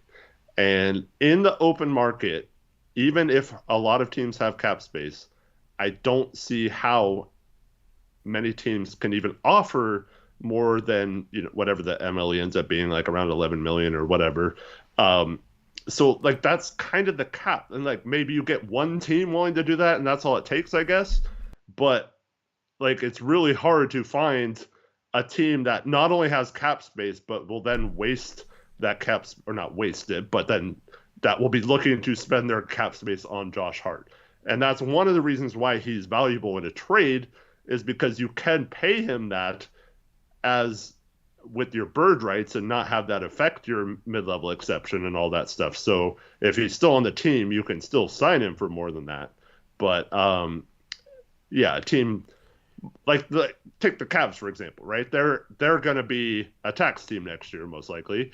So they're looking for ways they can add to their roster without having to only use their mid-level exceptions. So that's why they're interested in a player like Josh Hart. It's not going to be teams with cap space. Yeah, and people say, oh, we have to resign Grant, so you can't resign Hart because you can't afford that. But all that comes down to is whether Jody would be able to stomach it or not. It comes down to Jody because, and this is why I asked Chris why we can't afford that, and he said, well, I guess if the cap is going up enough but re-signing Hart and Grant really locks us up for future moves. We're going to be over the salary cap anyway. The only difference is how much money the owner's paying, and if you have the full versus the mid-level, or the full versus the taxpayer mid-level exception, which is the difference of like a $6.6 million TPE and about a $10 million TPE, or TPE, MLE. My bad, I'm mixing up my phrases.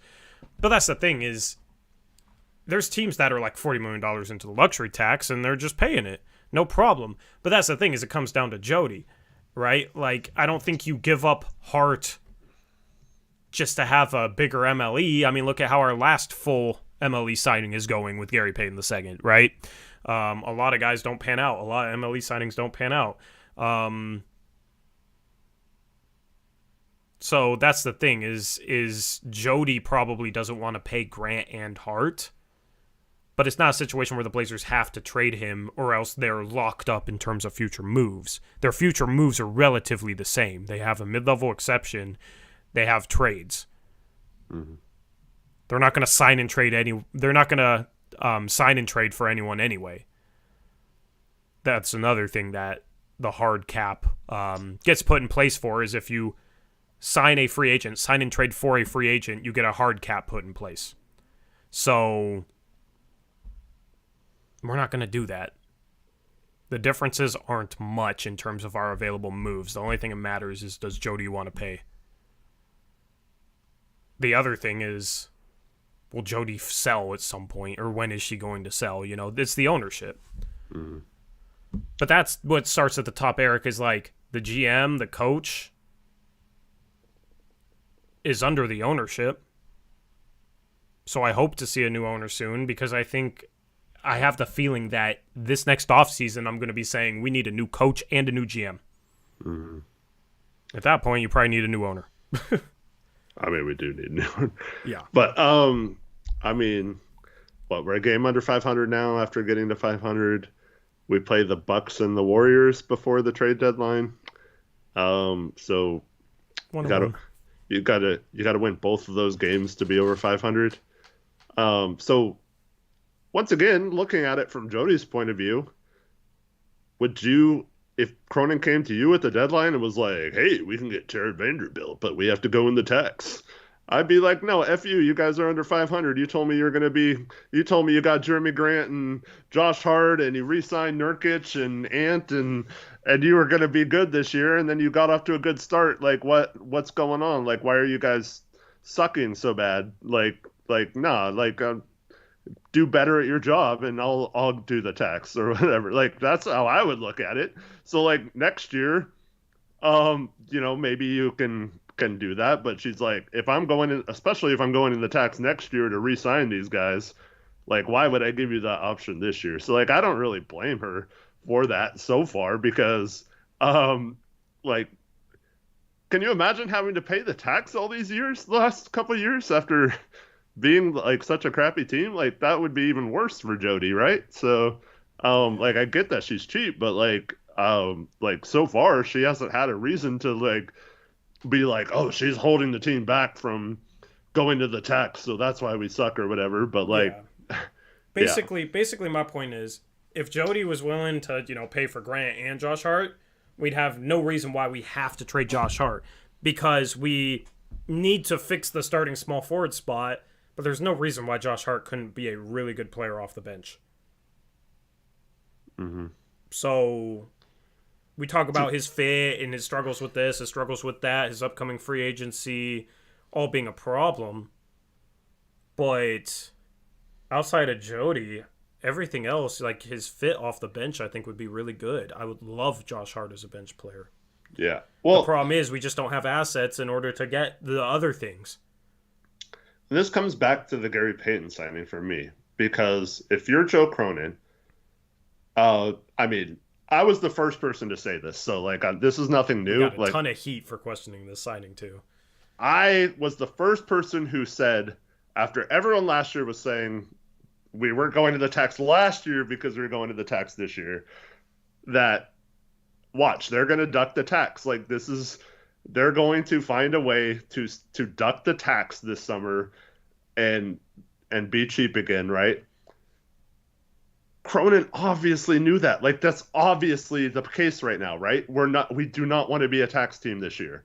And unless it's like an offer we cannot refuse, that's like for sure a a no-brain trade that puts us in the tax. But like, we're not trading Winslow for Jared Vanderbilt to go in the tax right now, right?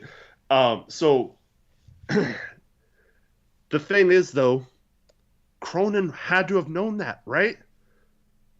So why hard cap yourself using the full the the amount of the mid-level exception he did to sign Gary Payton to where we were literally $67,000 away from being a tax team and not being able to do any move at all for basically, like, we can't even sign a 10-day contract to this roster, right? Without going into the tax to sign someone. And then what did you know about Gary Payton when he signed, like how injured he was? Did you do a physical? Like, did all this stuff come up then? Did you sign him anyway?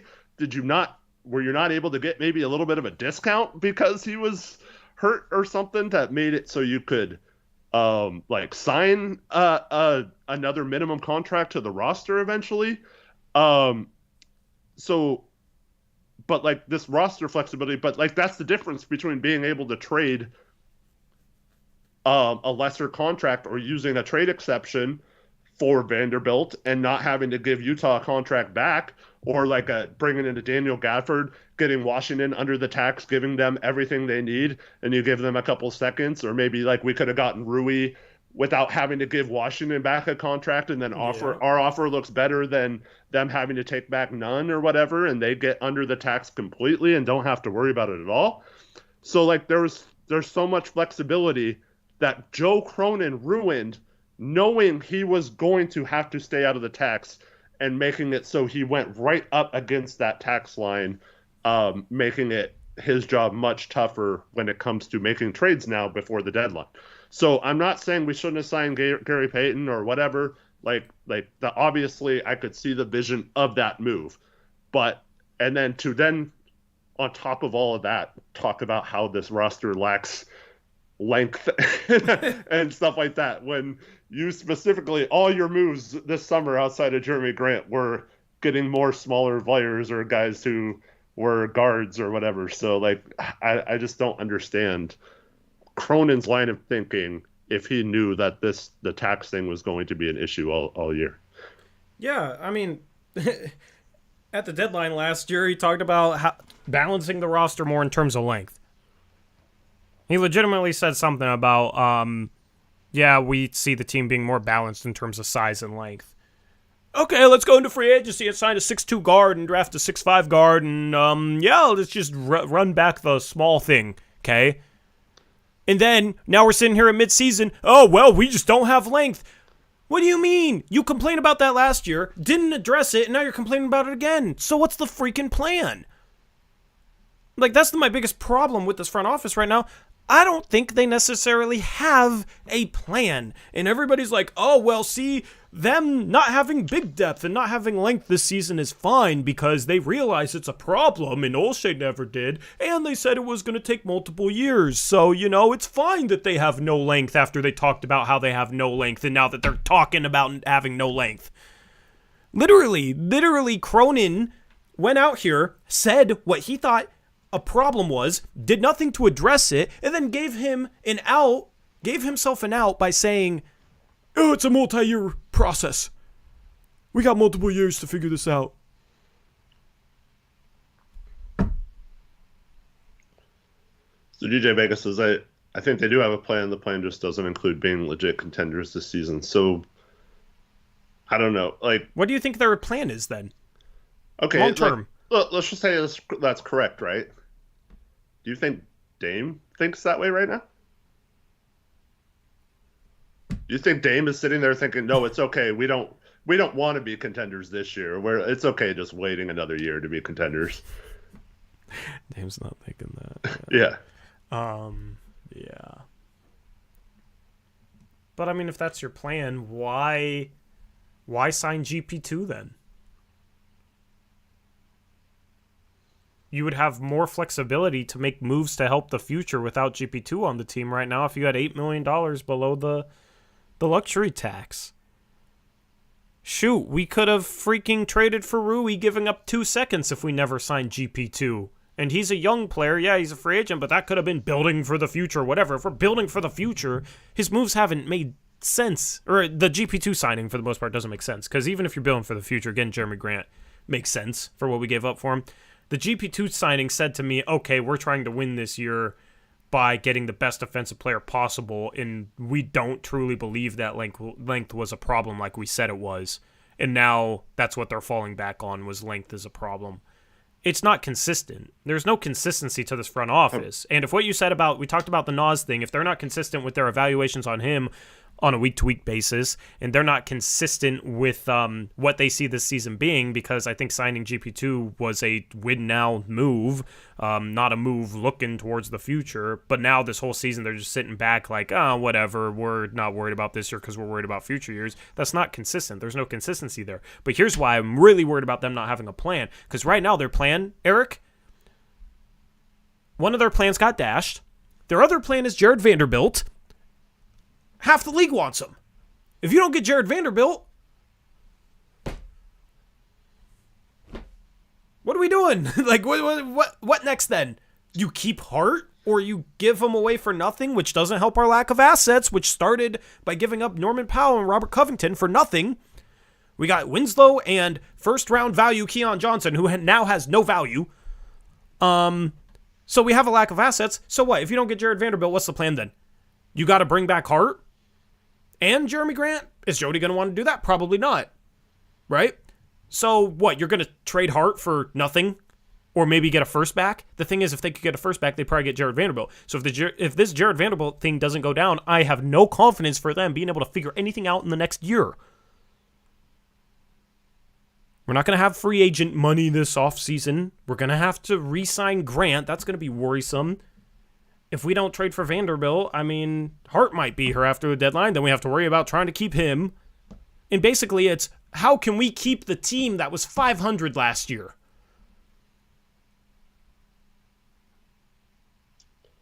Yeah, I mean, maybe they are just giving up on this year. I don't know. That might be the case. I don't get it with how wide open the West is, and how if any team just makes a slight run right now, wins like 5 games in a row or something, like you immediately vault into home court advantage in the West. Like I just, to me, they're trying to fool people to think they aren't winning now, so they don't have pressure if it doesn't work. Exactly. And if it does work, they can be like, wow, we're ahead of schedule. Look, right? Look how awesome I am. Not only did I build a championship roster, but I did it in 1 year. Like, they were all basically saying that when we were 10-4 this season, and everyone's like, see, you idiots, like you picked them to be 9th and 10th in the West or whatever we did. 8th and 9th. So like, yeah, so it's just funny because like they definitely were not saying that earlier in the season until they started losing. It's the same, dude. I don't, like, you guys know I haven't really been picking on Eubanks that much lately, right? But this isn't even a Eubanks complaint. It's like a discussion with fans debate or like media people. When Eubanks plays great, it's we don't need Nurkic. Look how good Eubanks is. Should he be starting? Like, look, he's awesome. He's mobile and athletic, and look how much of a difference he makes for our team. Look how much faster they play. Look how much more fun they have on the court.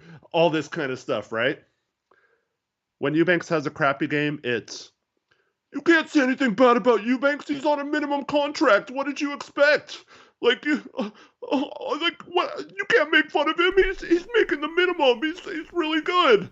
Like, that's all. That's like the only thing. Like, if he's bad, it's like, oh, who cares? He's not supposed to be good. And if he's good, it's like, oh, see, he's awesome, right? Like that's their only freaking argument. It drives me freaking crazy. Yeah. Just be like consistent with your crap. Like when he plays bad, admit he plays bad. Like there's no right or wrong answer. Like he's had good games this year. He's been great for what we expected out of Eubanks. I don't think we could have expected anything more than he's given this team this year, which is awesome. What I expected. Yeah. It's awesome, right?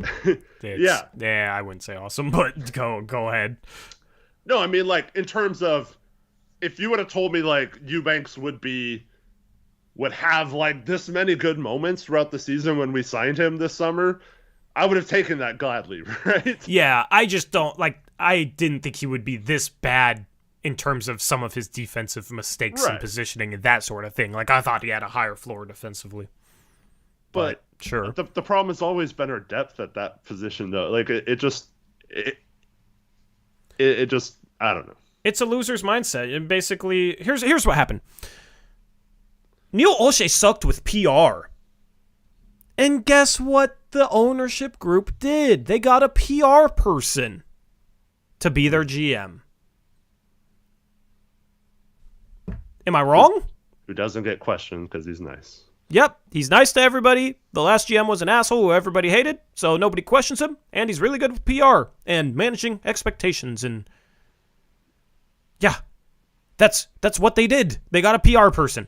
So Cronin's really good at PR, so he's setting up expectations to be low so that they can get all the credit in the world if they pan out, right? But then, they have every excuse in the book if everything backfires. Because, Olshey was always way too confident. It's nice to have a guy that's realistic, so it's okay.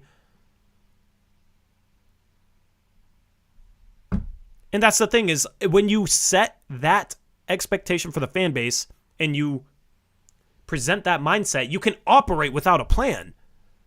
You can be completely scattershot with what you do, and you will always have an angle to explain how everything you do is part of some bigger plan. And just to be patient, because we weren't supposed to be good this year. We're building towards next year. Or the year after. And just put it off and put it off and put it off. But that's the thing is every move sets up the future. We didn't set up the future too well by not getting assets back for Robert Covington and Norman Powell.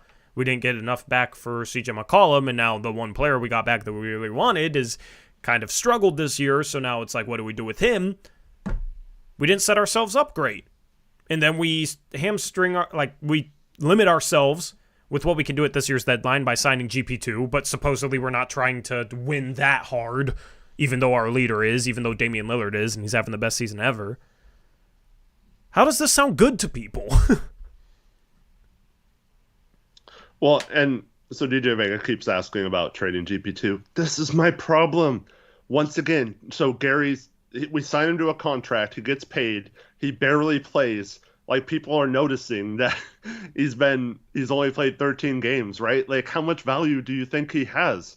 Like, other than the Warriors, there's not a lot of teams who are going to be like, oh, wow, we need this guy $8 million a year for the next 3 years. Like, if you can get something for him, maybe you do look at trading him. But,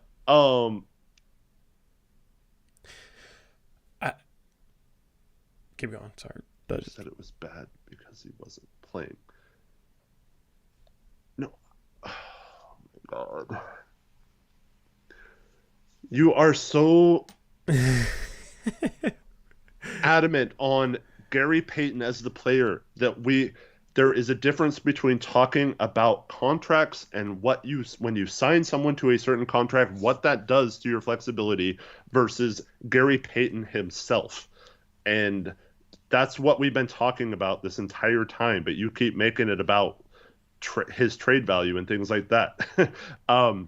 But I'm saying, like, I don't know if he has value right now. Like, maybe he does, but at the same time, if we are trying to win this year, which you guys might not be convinced we are, but I am convinced we want to at least make the playoffs so we get our pick back. Everything we're hearing right now is we're buyers. Yeah, we need Cronin, or we need Gary Payton to play, and we need him to be good because is a bit of a difference maker on the floor in terms of our defense and just overall mindset on that end.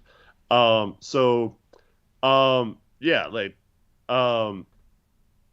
yeah, that's another thing. Definitive One says he will.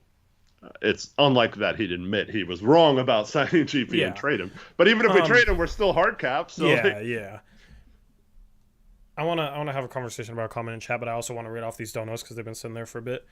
Shout out to Elias. $5 dono says, for my favorite jar of mayo, see you at the watch party. If you want tickets to our in-person watch party, meet me and Eric February 13th at Alberta Abbey. Link in description box below. But yeah, somebody on Twitter called me a jar of mayo. That was funny.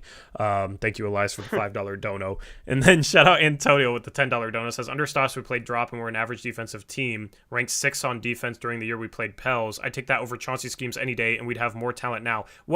Antonio, thank you for the $10 dono, but what in the world are you talking about with us being an average defensive team under Stotts? We were bottom 3 like the last, 2 or 3 years? Or I guess it was the last, the last 3 years, but because 4 years ago when we had David Vanderpool running the defense and we were solid, we were 16th, and the year before that I think we were 8th. Yeah, so 5 years. So basically, he had a terrible defense for 3 straight years, but because 5 years ago when Vanderpool was running it, that's better than Chauncey. We should have kept Stotts or something. Really? Come on. That doesn't make sense, Antonio, but thank you for the $10 dono. Appreciate it as always. Well, but I'm not gonna completely, lie and not respond to the message. Also, people said that we should have had Stotts because at least the offense was good. Well, the offense is good now under Chauncey.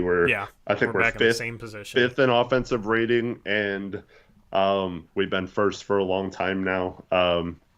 In terms of like the last 20 games or whatever. So yeah, it's I don't know, like we're in the same position. But the last time it was, I'll go back to 2019 again. That was the last time we were above 20th in defensive rating, and we had Nurkic most of the season. We had Dame and CJ. So 2 small guards and Nurkic at center. And what did we have? We had 2 really good defensive forwards. We had Mo Harkless and Al-Farouq Aminu. And then off the bench, we had Zach Collins in his, second year at that time? Right? Second year, 18, 19? Yeah. Yes, he was 17 drafts, so he was 17, 18, 18, 19. So we had him. We had lost Ed Davis, but so we had a legit backup big that could play defense. We had Nurkic in the starting lineup playing good defense. We had Harkless and Aminu playing good defense. And then when Harkless was a pain and we had to start Layman for a bunch of times, Layman wasn't great at defense, but he was at least athletic and active and ran around and stuff. Seth Curry, I think, for that team was okay on defense. It sucked because most of the time when you play, you have to play him with Dame or CJ or both of them. They had the 3-guard lineup at times. But then we get Rodney Hood, and then Hood was pretty good at the end of that season. But I don't know. Do we have those kind of... we have Grant. Grant is the only one that comes close to those guys, right?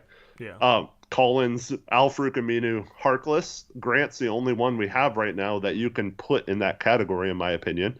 Why don't we? That's what we've been talking about. Get that small forward that's good at defense. Yep. There's a comment in regards to the conversation we were having earlier in regards to Joe Cronin having a plan. Shaggy Squid said, he literally said this was a year to figure it out and that we plan to contend next year. Shaggy, do you not understand everything we've explained about his statements in terms of him saying this year is a year to figure it out and all that? But that's the thing. We plan to contend next year. How are we getting closer? Also, what are we figuring out this year that's helping us contend next year? What exactly are we figuring out? Better players. So. Yeah, we figured out, you got to put a better team on the floor to contend. Well, That's the thing is like, how is this season getting us closer to that goal?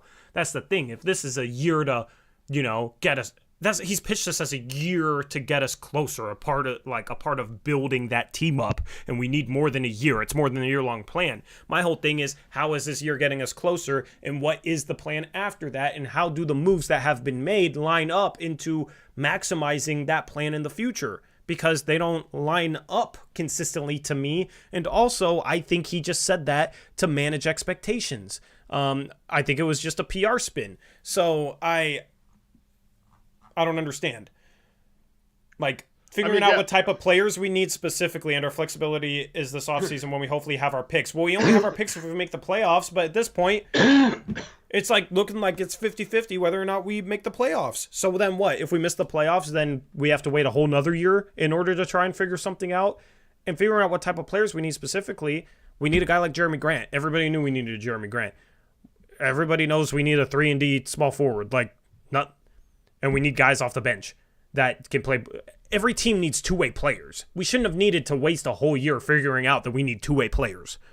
We shouldn't have wasted a whole year figuring out we need a small forward that can consistently hit threes and play good on-ball defense. But that's the thing, is like we waste a whole year of Dame's peak in order to... Man. Do what? You said it best. What? Loser mindset. Yeah. Yep. It's an excuse, man. You think Dame's sitting there averaging 31 points a game, being like, you know what? We don't want to contend this year. Let's just make the playoffs so we can get our picks back. Do you think he's sitting there like on that flight home right now saying that? Do you think Dame wants us to just give up on this season so we can figure out what's wrong, so we can hopefully make a move to make it better next year? Like, are you kidding me? The guy's at the peak of his powers right now, and he's got a couple of good running mates that he hasn't had. He said that in the offseason when he was recovering from injury, had no idea how the roster would mesh. Once we got off to a good start, we're 10-4. Dame, I guarantee you, never thought once after that point, you know what? This is okay if we go back under 500 and just barely squeak into the playoffs, because this year was never about making the playoffs. Like, dude, get out of here with that crap. If you think Dame is thinking that, man, like that's crazy. Like, I mean, he's not going to be stupid and say like, oh, we should trade everyone because that's not who he is. But,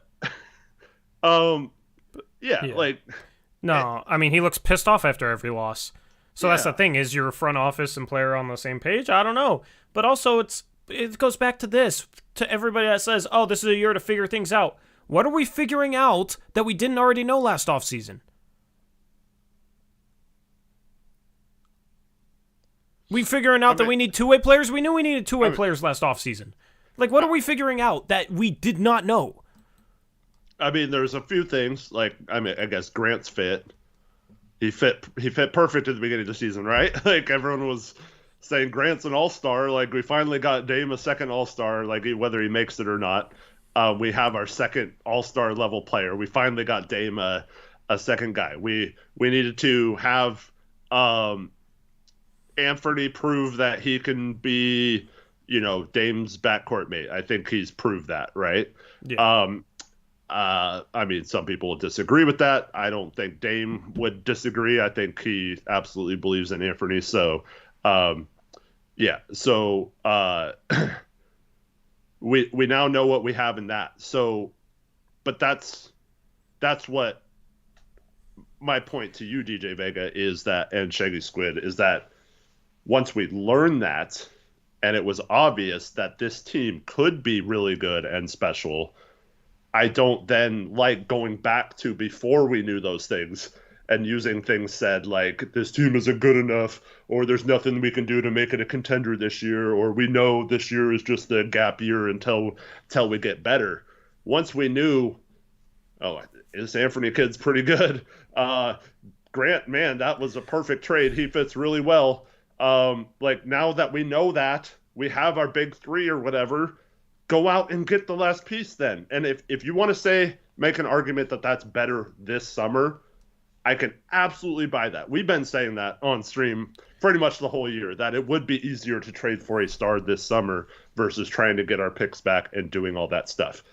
Yeah, I mean, but I guarantee you, not one person if you give them truth serum would be like, no, I just want to give up on this year and make sure we have what's best for next year. They all think that they could possibly do it this year. And Dave is playing well enough to where I don't think that's out of the question. If they made a couple smart moves, they could easily get home court advantage in the playoffs. And then Dave said this multiple times, anything can happen once you get there. So I don't think there's any teams that are like that crazy. I mean, Denver's been really good. There's other teams that if they start playing better could be like really tough to beat. And I'm not saying we could contend this year, but like I don't think anyone's sitting there saying we're not going to do anything this year, so we don't have to, because that's what I said at the beginning of the year. AJ Poussin says breaking teams try in the regular season to make playoffs and not win. That's funny. But that's my whole thing is, okay, you figure out how Grant fits. How is knowing what the thing is I knew he couldn't get through screens well before we got into the season. I knew opening night, I said he shouldn't be guarding guards. Okay, we already knew that. So how are we figuring out how he fits offensively? He can shoot threes and attack off the dribble. We know that, right? Like, nothing he's done this year is shocking. But how is seeing it, making it so now we are in a better position to go out and get whatever? Like, what have we figured out that puts us in a better position? That's my question. What specifically have we figured out that puts us in a better position? Now, we are in a better position to contend if we have our pick next year, but I hate when people portray this as a year that we weren't supposed to do anything because we had to figure things out. Because it doesn't actually make any sense to me. What are you figuring out that makes it so, A, you're not trying to win this year, B, it helps you win in the future? Yeah, because you can name certain things you learn about the team, but it's like, okay, there's variables going into every season. How is that actually something that was holding you back in the past that you had to wait on in order to figure out so that you could try in the future? Yeah. Anyway, I gotta go for like 5-10 minutes, but okay, that's my point. Anyway. Yeah.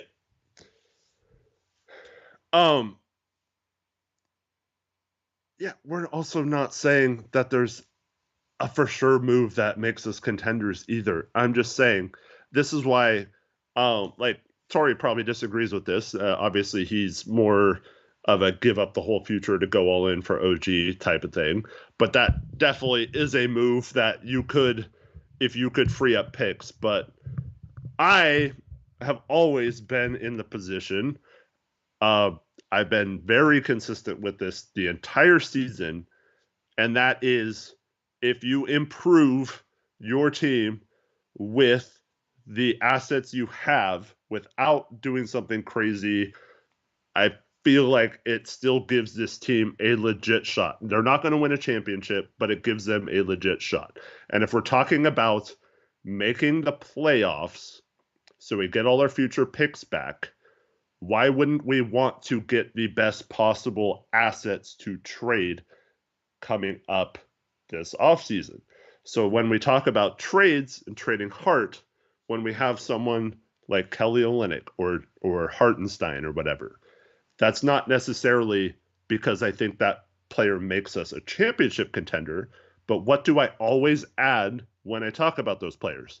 Oh, they make $13 million next year, so we could use that contract and combine it, like combine with Nurkic or whatever, and we could get $30 million in a trade coming back, $35 million when we're not hard capped or whatever, and maybe make an all-in move when we have all those picks back. So not only does a trade like that maybe help us make the playoffs so we can free up all our picks, but it also makes facilitating those big trades that we're talking about. So I am in favor, any trade we make, of bringing in a piece or pieces that slightly improve the bench, and maybe you upgrade the small forward slightly. Maybe you just move Nas there and let him sink or swim, and you upgrade your bench with two pieces, or something, or maybe it's like Vanderbilt and Olynyk, like the trade we talked about, right? So that to me helps us this year. And we have two players that are rotational pieces, and we have, you know, movable pieces in the offseason if those pieces aren't right or whatever. So like that's what I'm talking about. It's like I don't like to use the excuse if we're sitting here like we didn't make moves because we just we just want to figure out our picks. Well, what if we don't make the playoffs then? Like we're not good right now. Like I don't think our defense is good enough to make the playoffs, or we're not in a position to make it right now. So yeah, we did Andy Merchant. Um, but yeah, it's just crazy to me. So like, I mean, that's why like Cameron Johnson to me was the best case scenario, and unfortunately that ship has sailed. But that's someone who would have opened up our offense, is an underrated defender, and is like a legit sixth or seventh at worst rotation player. At best, he's probably a little better than that. So like I just feel like those kind of players could be gotten this year or could have been gotten this year, and we're not using that excuse of that, So um yeah, so like those guys are still out there. They're still, PJ Washington, Jared Vanderbilt, like those kind of players. Thomas Rancy mentions Paul Reed. That's someone that other people have mentioned before in chat. Like you go get one of those guys, like get some guys that you can play this year and that you think are good. Like that's what you have scouts for. That's what you have all these assistant GMs like Mike Schmitz and Andre Patterson and those kind of guys. Like you need to be identifying players on other teams that you think would be better in your system than what you currently have.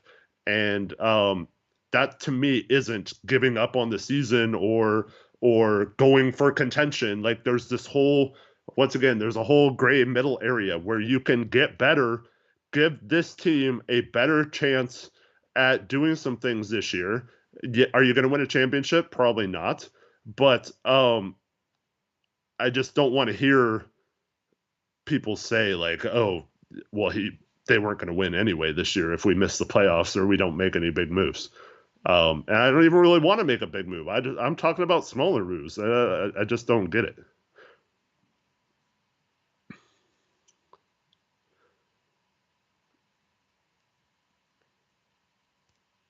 But that's also why I'm waiting to trade Nurkic in the offseason because, like I said, that's halfway to a maximum contract. So if you're talking about trading, like let's say Siakam becomes available or something, like part of making a trade is just getting the contracts to trade. We talked about this at length over the offseason. If KD would have stuck to his trade request, we couldn't even have matched his contract in an offer. I don't want to go into next offseason without the contracts to get a player that becomes available, because if we do give up our first to Chicago, let's say we make the playoffs as the 7th seed or something, we give the pick to Chicago, and it's like the 17th pick, and then we free up all our future picks, and I don't know who becomes available. Like I don't know, but we could sit there with Sharp, Anthony Simons, 4 firsts, all these contracts that could add up to that. So you're adding Sharp and 4 firsts to like Nurkic and Olynyk or whoever the other player is to make up for the salary.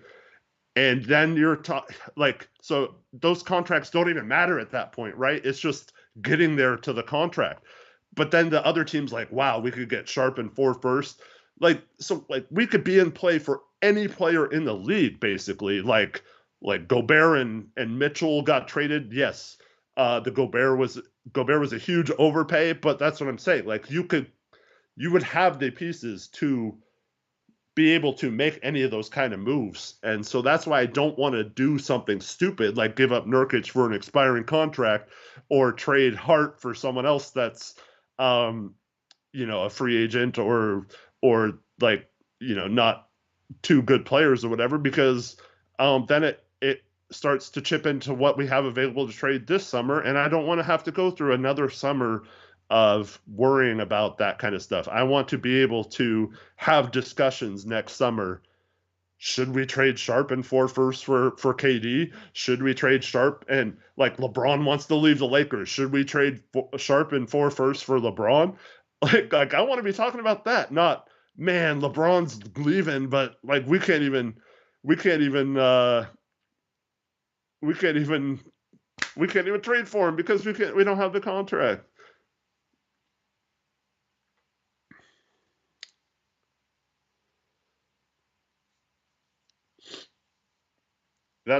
I don't know if that's the rumor, Shaggy Squid. That's just what we've been saying. That doesn't make sense.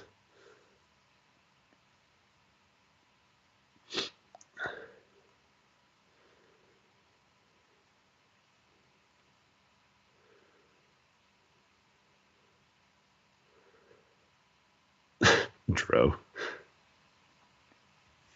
It was also said in someone's article. Yeah. It was, yeah, Portland media is so tied in. Trevin's asking to explain what was bad about Nelster's defense tonight. He was just kind of like flying around. Like he had a couple of good defensive stops. I think that play got block on was good help. But like he was like just he was a little too crazy out of position, just moving around when he shouldn't move around and not moving when he should. I don't know. It was just kind of awkward for it tonight. Yeah, Stein's article today said that Nurk was a negative asset and that they'd have to attach assets to him. I don't know about whether they'd only trade him, but I mean, would you want to trade Nurk if it wasn't for an upgrade? Like, I don't know. We Lacked Intensity says, haven't we waited long enough for Little? I mean, you could definitely make the case for that. It's his 4th year. But at the same time, like we don't get to see him in practice, and this team obviously thinks of him very highly. So every time he's had a breakout, he's gotten hurt. Certainly possible that he'll never be consistent, and it's certainly possible that nothing really ever comes of Nas, and this just is going to be what he is. But I mean, he has improved as a shooter. I feel like his form has gotten a little, like when he has a nice compact form that without a big leg kick, I feel like his shot's really nice. When he gets kind of sloppy with it, I feel like it's really inconsistent and all over the place. So I'd like to see him be a little more consistent with his form there. But yeah, I mean, it's just the case where he's making a lot of mistakes on rotations, and then when he's not hitting shots, yeah, it's tough. But I mean, it was just a week ago we were talking about him, how he should be the starter over Hart. So like, it's just, I don't know. I think we're a little too unfair to him based on sample size and stuff, but I'd like to see him have like a 2 or 3 month stretch where he's getting consistent minutes, is fully healthy before fully judging. Yeah, so I'm not quite ready to give up on him, but I'm also, it is kind of frustrating. So I can see why people would say that.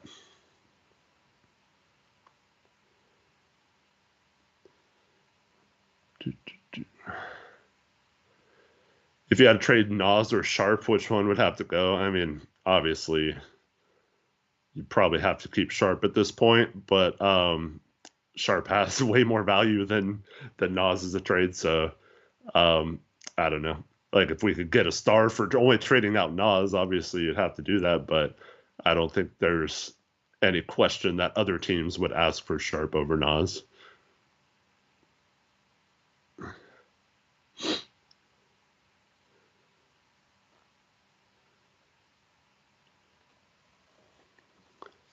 Nick Sherman says, if we traded Nurk and Eubanks moves as our starting center, then Dame should pack his bags.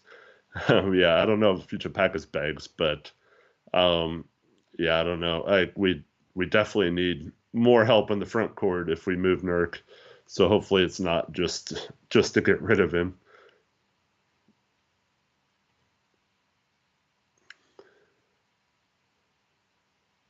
David A. I just talked about that for like a half an hour. Like, obviously, if you can get OG, that I think that, I mean, health is obviously a concern, but I think no matter what you give up, even if it's your future, it does give you a better chance to win. But I don't know if it gives you a better chance long term to win. I'm always of the opinion that having young players that pop gives teams a much greater, like, that's how the Spurs, like, after they lost like David Robinson and stuff, and they largely built their team off of late first and second round picks like Tony Parker and Manu Ginobili, players like that. So yeah. Would I take Jetty Osman? Not for Hart. I mean, Hart's way better than Jetty Osman, and that doesn't help our defensive problems at all. So maybe if we got a couple first round picks from the Cavs for Hart, but they don't have any first round picks to trade because they still owe one to Indiana, and they gave up all their other ones to the Jazz in the Kevin Mitchell trade. So, I mean, Osman can shoot, but like, what? You're not any better with Jetty Osman. Did you say Kevin Mitchell? Donovan Mitchell? I don't know. Did I mishear you coming back? I don't know. Maybe I'm hearing things.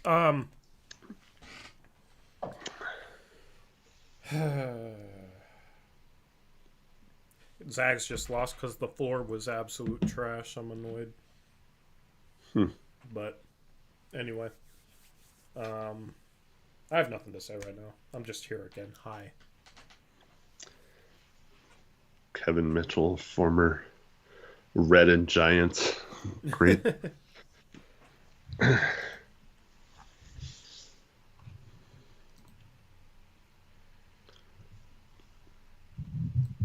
How much do we have to trade to get Spencer Dinwiddie? Dimwitty. Feral Child, please explain to me why you would want Spencer Dinwiddie on this team.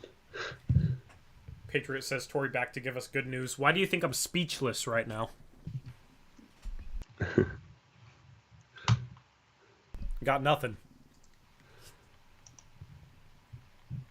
Yeah, Joey, I don't know. Gonzaga just sucks this year too, so I'm not that mad, but this is not the year for us.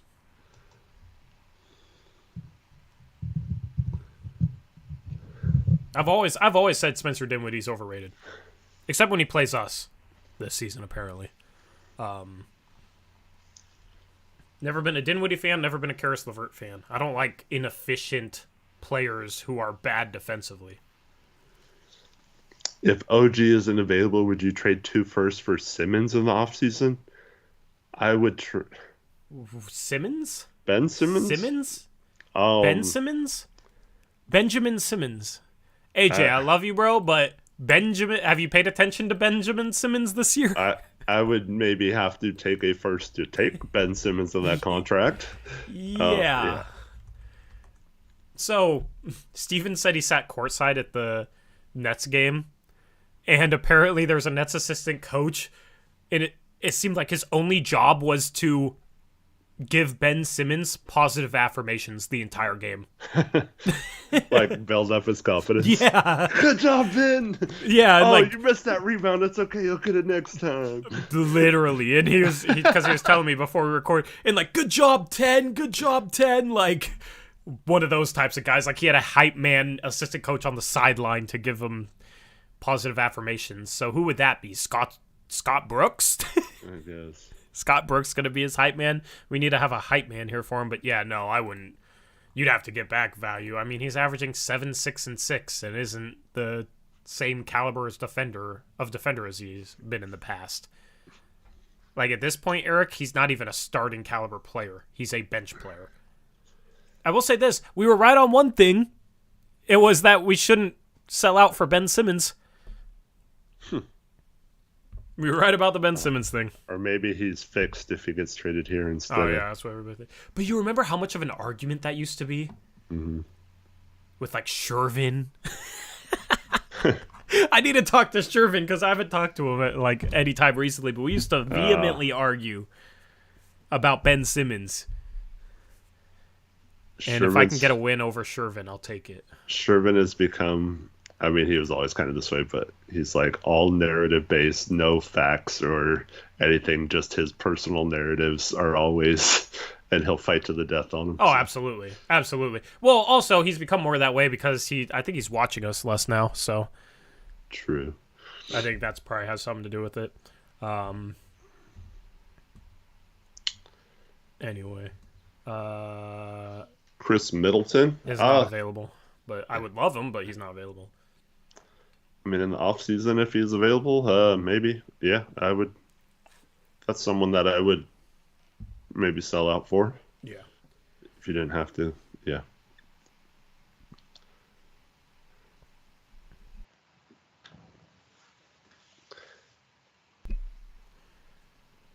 Yeah, Franz Wagner isn't available, so no chance for getting him.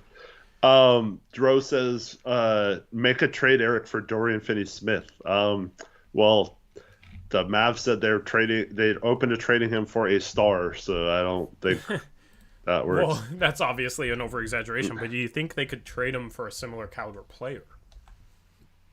I mean, I would do that in a second, Dorian Finney-Smith for Hart, if that's what you're suggesting. I mean, could Dallas be desperate enough for additional creation that they do that? I don't see how that helps them with spacing and stuff like that, but I mean, what do they need more? Like an additional shot creator or spacing? I think they need that person to be both. Because like Finney-Smith's an okay shooter. I mean, a good GM, if, we had a good GM, they would pitch Hart as, oh, yeah, he's having a down season, but if you give him a little bit more offensive responsibility, especially with maybe a bench unit, right? Like, he can be a 35% shooter. For his career, he's a shade under 35%. That's exactly what Finney-Smith is shooting right now, Eric. They're not trading him for Hart. Well, that's why I wish we had Masai Ujiri, because I bet Masai Ujiri could get it done. Yeah. The only thing, we have to think that they're one of these casual fans that think Karis LeVert's a star, and that we trade Hart. Honestly, Hart to Cleveland, and I think someone else have to be involved because I think LeVert makes a little too much, but yeah, LeVert to Dallas and then Finney-Smith to us. That'd be great. Yeah, and then also Nurkic to somewhere, and we get Christian Wood too. Because I've heard whispers around Christian Wood. Well, I guess the contract negotiations have gone nowhere, so... Dude, what if that's our Nurkic trade, is we're getting back Christian Wood? Yeah. I could... if we trade Nurkic, that's my prediction, is we're getting Christian Wood somehow. I don't think the Blazers like a lot of players that are going to be free agents. So, that would be the one thing against it. But I mean, they traded for Grant with a year left. And obviously he was worth it, but I don't know. I could see them taking the risk. They like non-defending centers. Well, I don't think they'll trade Nurkic, but if you had to guess as to a Nurkic trade, wouldn't that be like up there? Like what's a better, if they trade Nurkic, what's your best guess as to what it would be? I don't even have a guess because I don't think any team makes sense really. I can't even see like a legit trade. That's the only semi-legit trade I can see.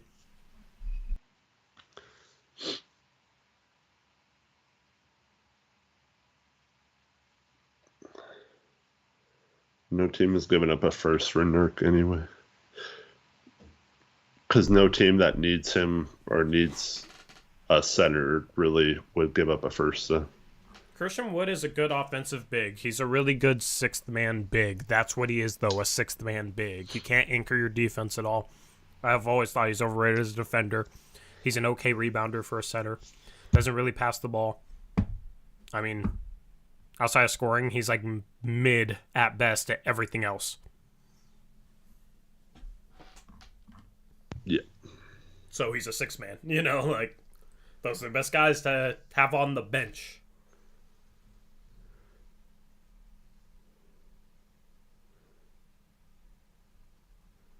Like, you need to be able to score and at least pass/run an offense or be like an elite shooter, which he's not.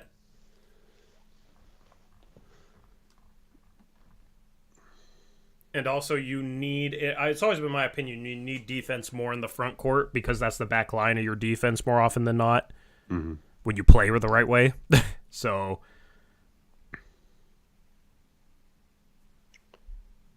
I'm not a fan of Christian Wood. But, I mean, that LeVert, that would come out left field. That would be kind of... You'd be happy with that, right? Hart for LeVert to Dallas because they need shot creation and shooting. But LeVert can't shoot either. Oh, I mean, I'm sorry. Mark Cuban, he's... Actually, wait, no, I lied. He's shooting 37% from 3, so what am I talking about? Definitely did not rise a ton in the past 2 weeks or anything. Because last time I checked, it was low. But there you go, your shot creator. Yep, I love that trade, Eric. Send it in to the league office. Send it in to Cronin. I mean, yeah, if we can get Dorian Finney-Smith as our small forward, I think that would be nice. Because he's like super active on the perimeter, can get after it. Him and Peyton would be a really nice mix once Peyton can play more, hopefully. Yeah. That's why you got to do your due diligence, though. Like Cleveland going after him, you got to see, like, okay, well, what are they willing to give up? Oh, you're willing to give up Karis LeVert from. I wonder if there's a team that would be more interested in LeVert than Josh Hart. Maybe we can open up other possibilities. This is why you got to do your due diligence. Because, like, Finney-Smith for Hart would be ideal because Finney-Smith has how many years left on his contract? 2? I think he's got 3 or 4. He signed like a 4-year deal. I think he has 4, but the 4th year is a player option. So right. 3 for sure. Right. And he's making, like, basically what Josh Hart's making this year. But he's a 3-and-D guy. He doesn't do much else, but he's a 3-and-D guy. You could start him at the 3.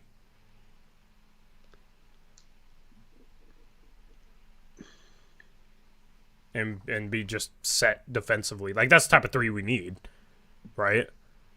Just plug the gaps, knock down threes, straight line drives when we ran off the line, and then playing defense. He's like that better prime Harkless that I was talking about, basically. Yeah, exactly. So, I mean, yeah. If there's any way to get Finney-Smith, got to explore it. Connor Johnson's asking about Thibault. Once again, we're talking about a player that only plays one side. Yep, no thank you. He's not 3-and-D. What? Okay. Yeah, I think Billy would like Hart. The problem is their cap situation makes it really hard to get him. Yeah, it does. I mean, they have some contracts that can match up, but then they have to sign someone. I think they want to avoid that. And yeah. They don't really have picks at all, do they? I'm mixing them up with another team because that's my next trade deadline preview on the NBA channel. Go subscribe, by the way, if you haven't. Anyway, how much longer do you want to stream for? I'm ready to call it whenever you are. Okay, it's been 2.5 hours. So we're out of here. We'll stream again on Monday. Okay. Or if there's a trade. It'd be a Cronin thing to pull off a Sunday trade. Or if there's a trade. I'll have to stream from work if it's between 10 and 3. Yeah. With Reese. Yep, I got my ringtone on, so call me. And then shout out to Jackson, Elias, and Antonio for donating. Check out the description for NBA Uprise, the NBA channel. Check out the description for the watch party tickets. I want to meet more of you guys. So, Monday, the 13th, 9 days from now, we're doing another in-person watch party, live post-game stream from the venue, that sort of thing. Meaning you guys can hop up on the post-game show. Food there is amazing. Bigger projector screen than last time. We'll probably do a video around it, too. And then that Sunday, the venue is also hosting a Super Bowl watch party. So if you go to albertaabbey.org, you can get tickets to that too. I'll be going. Going to see if, a few other people I talked to from this community want to go to that as well on Sunday. And, we could hang out as just a Blazers group there for a bigger event for Super Bowl Sunday. But then Monday, that watch party, tickets in the description box below. And then our second channel will have a stream on Monday, Blazers Uprise Live. That link is also down there. We'll go live about 3:30 p.m. Pacific. That's all the plugs. Yep, 2 streams Monday. 2 streams. Post-game after that, of course. And then a stream Wednesday and all morning / afternoon on Thursday. And then whenever other trades happen. Yep, I'm looking forward to hopefully not streaming tomorrow and being able to just focus on trade deadline stuff. But we're going to pull off a trade tomorrow. For the record, the Rocco trade exception does expire on Monday. So if they're planning on using that to create a trade exception or to bring in a player, it goes bye-bye after Monday, and that kind of limits them even more. Yep. So if we're trading for Vanderbilt, hopefully we do it in the next 2 days so that we can use that TPE. Anyway, that's a wrap for this post-game show presented by Bet Online. Thank you to everybody for tuning in. The Blazers choke a 17-point second-half lead because they do that sort of thing once in a while, far too often. But coming back home, they won't be on the road until after the All-Star break. So got some home games. The team has won 5 out of 7. We'll see if they can get back to 500. They've been battling 500 all year. Anyway, well, have a good rest of your nights. We'll catch you Monday or whenever a trade happens. Until then, as always, peace out. Go Blazers.